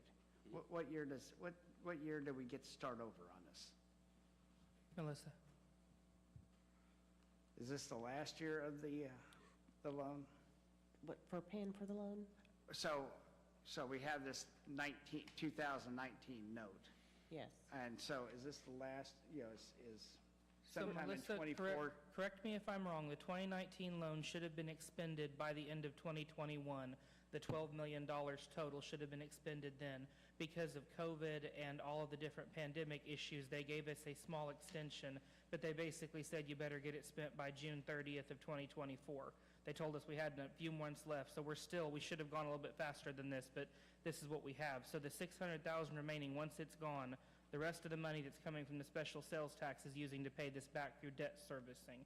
And she's already been paying on that loan already, so we don't actually owe the $12.3 million that we had originally. It's been paying down since then, but we still had the $600K left over. But when is this $12 million paid off? It's Roughly. Because basically this was not meant to be a 15 or a 30-year loan, and that we're never going to get any more money for that sales tax. It was supposed to be like for a 5-year type of time frame. Well, there's different sections. You have the library, you have the streets, you have the capital outlay, and they're paid off at different times. But there's, How long would it take to completely pay off the $12 million Is that something you can send out later? 2033, yeah. 2033, so, I mean, are we not going to have money for any capital expenditures for the next 11 year, or 7 years, 8 years? That's not, We still will. We did everything on the 2019 loan based off the 2019 sales tax projections. Each year, as the sales tax grows, that special sales tax has more money in it than just what she's using to pay on the debt servicing. So we will have more money available to do these things, along with the general fund and other special project funds that we have. But that was the goal of 2019 loan, was to get the things fixed up front from the previous administration. Once you send out a spreadsheet to the council members, so they can look at that, and, all right? Okay, let's move on. Let's move on to item number 10, purchase amendment for the city. Sir, do we need to close the That's discussion? not a public discussion. Okay. Item number 10 is a purchase amendment for the city manager. Discussion, consideration, possible action to approve or deny amending the authorization to purchase a 2024 Ford Expedition with the appropriate upfitting in an amount not to exceed $60,000. Vehicle be purchased at or below the state contract pricing through Bob Moore Ford. This purchase authorization will override the previously approved purchase from November 6th, 2023. The city manager is not getting two new vehicles. We are deleting the previous vehicle that we authorized and substituting the Ford Expedition. So, do I hear a motion? Make a motion that we approve amending it as written. Okay. Second? We have a motion and a second. Is there any discussion? Take the vote. Councilman Dean. Aye. Councilman Tatum. Aye. Councilman Brown. Aye. Councilman Finch. Aye. Mayor votes aye. JD, you get a new truck. On item number 11, I'm going to read item number 11 for the Armed Forces Day, and then I'm going to ask for a motion to table it until the February 20th meeting. Armed Forces Day and Shriners Parade. Discussion, consideration, possible action, approve or deny the cost of $10,000 for the annual Armed Forces Day and Shriners Parade on Saturday, May 11th, 2024 at 10 a.m. Declare or deny a public purpose, and I would be asking for a motion to table this. I make a motion that we table and discuss it later. Second. We have a motion and a second. Is there any discussion? Take the vote. Councilman Brown. Aye. Councilman Finch. Aye. Councilman Dean. Aye. Councilman Tatum. Aye. Mayor votes aye. This item is now tabled until February 20th meeting.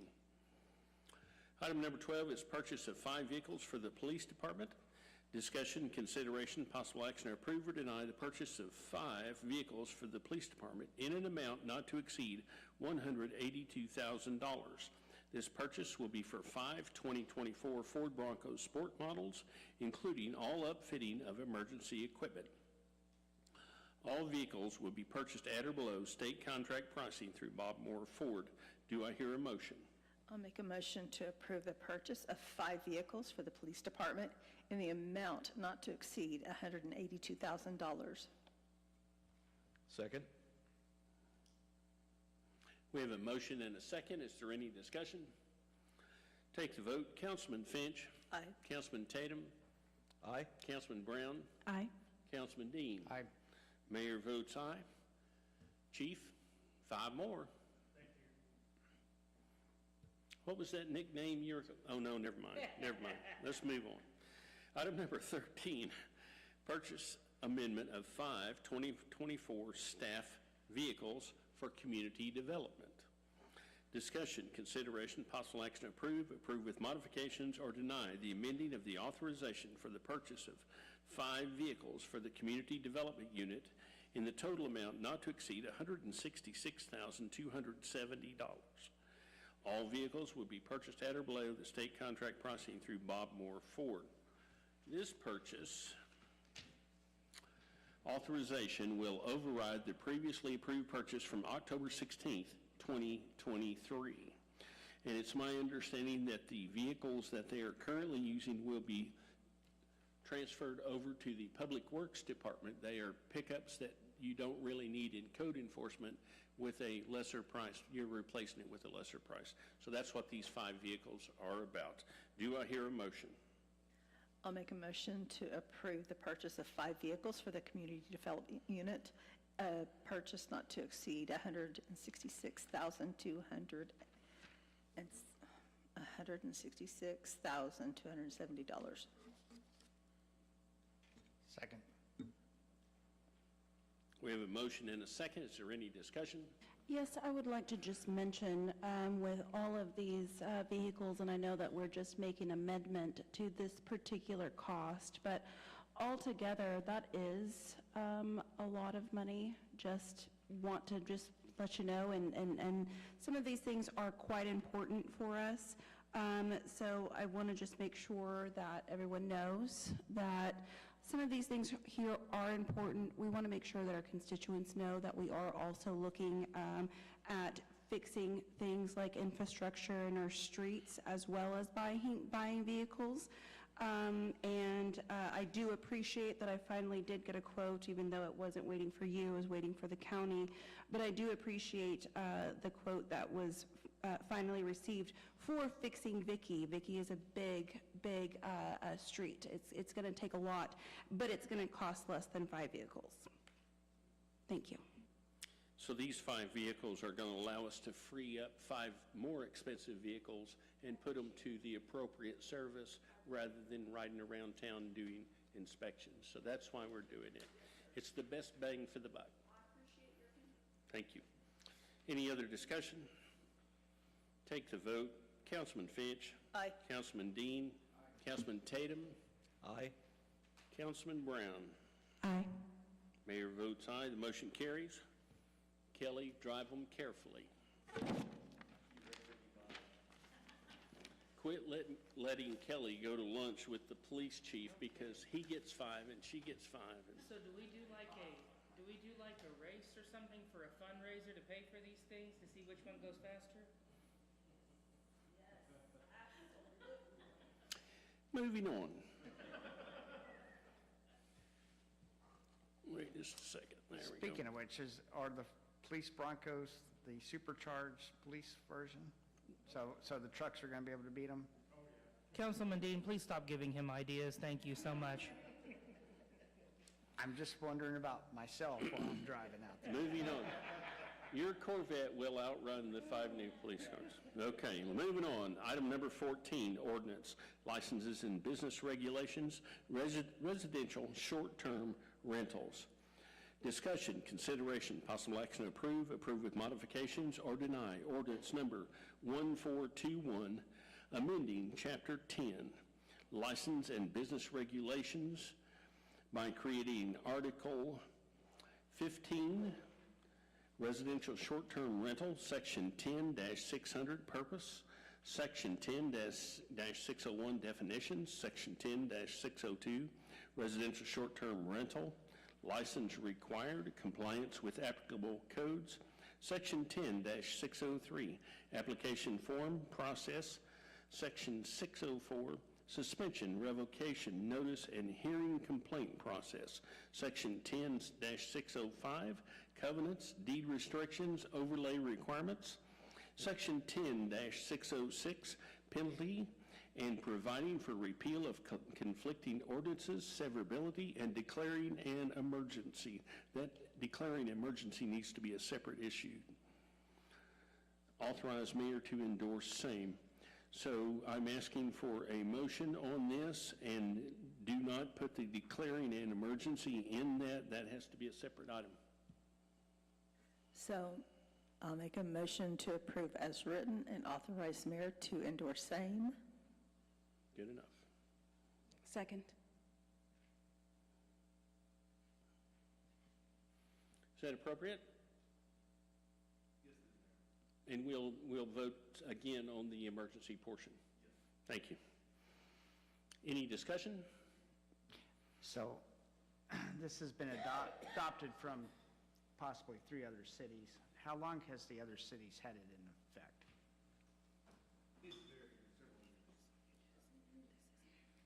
I think it's varied by city, So I had somebody email me asking for such a thing, so that they were wanting to know if we had Airbnb regulations, and they actually encouraged us to actually get the stuff done.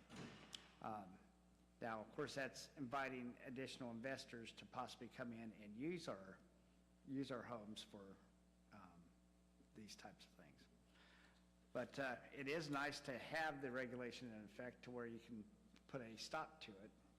that Has there to is be a- licensed, It has to be licensed. and it can be revoked. And it can be revoked. I did like, the write-up in it for how we do the safety side of things. I mean, everything seemed pretty good with, so. That's what I saw on it. Okay. Anybody else? Let's take a vote. Councilman Finch? Aye. Councilman Brown? Councilman Tatum? Aye. Councilman Dean? Aye.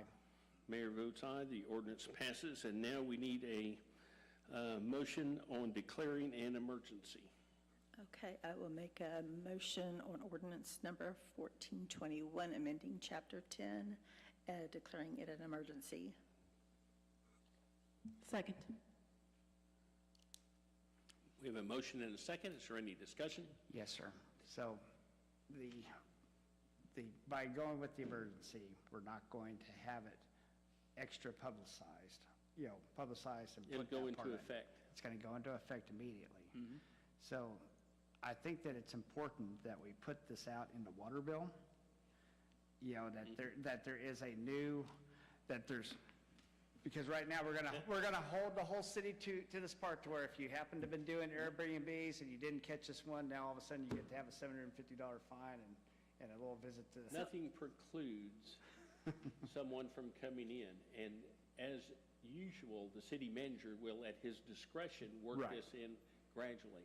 We're declaring an emergency To get, right, to, to and get it and I into understand effect that. so we can begin. But I just, like I said, But I my think thought is appropriate just notice- trying to get. Appropriate notice will be sent out, and that will be taken into consideration before any tickets are enforced. Is that correct, city manager? Yes, sir. All right, good enough? Thank you. Can I ask a question real quick? No? Come Okay, on. Pam. So how many Airbnbs do we actually have in our city? So whenever I took count of it, we had 17 back whenever I was still doing that. I'm sure there's more by now. But there were 17 just by my count. Thank We're not you. going to go out tomorrow and start issuing tickets. We're going to begin informing the people they need to apply for a license. Thank you. We have a motion and a second. Let's take the vote. Councilman Finch. Aye. Councilman Brown. Aye. Councilman Tatum. Aye. Councilman Dean. Aye. Mayor votes aye. The motion carries. Move on to item number 15, assess abatement costs to property owners. Discussion, consideration, possible action to approve and ratify or deny and remove the assessment cost in the total amount of $669.54 to property owners for the cleanup of property previously abated in accordance with Dale City Code Sections 13-106 through 13-114. The property on here is, item number 1 is 4613 Southeast 41st Street, Lawrence and Benjamin Andros of Pasco, Washington, and the total expenses are $669.54. I will entertain a motion. Make a motion to approve as written. Second. Any discussion? So thank you for getting this cleaned up. And again, with notifying people and whatever else, it's just such a shame that this renter, whoever did this, threw all this stuff out, and it could have been one free with the bulk trash pickup or two this. But, I think continuing to try to educate our citizens on how to clean up places would be very good for us to do. We need to keep getting that cleanup procedure, big trash procedure out there. I had a man in my office today asking about it, when it was scheduled, and so I explained the new system to him. Perhaps we can continue inserting in the water bills the information about the big trash and how it works now. So, all right, we have a motion and a second. Let's take the vote. I'm sorry, did you have a question? Okay. I have actually noticed it's floating around social media a little bit. People have the information now, and they are spreading it, so now people know how to do it. So that does help a little bit. But it's getting very favorable reaction. Everyone I've explained it to, it's been very favorable. So I think we're on to a good thing. All right, let's move forward. We have motions, and now we will take the vote. Councilman Dean. Aye. Councilman Brown. Aye. Councilman Tatum. Aye. Councilman Finch. Aye. Mayor votes aye. The motion carries. Item number 4 is executive session.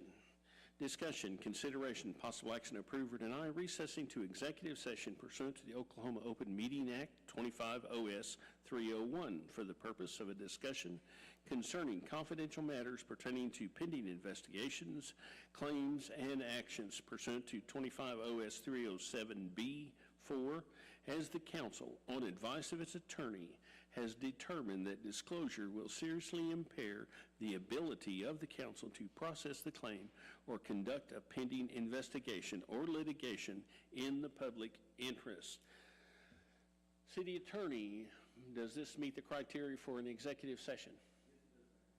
I will entertain a motion to recess to executive session. I'll make a motion that we recess to executive session. Second. We have a motion and a second. Is there any discussion? Take the vote. Councilman Tatum. Aye. Councilman Dean. Aye. Councilman Finch. Aye. Councilman Brown. Aye. Mayor votes aye. The motion carries. We now recess to executive session.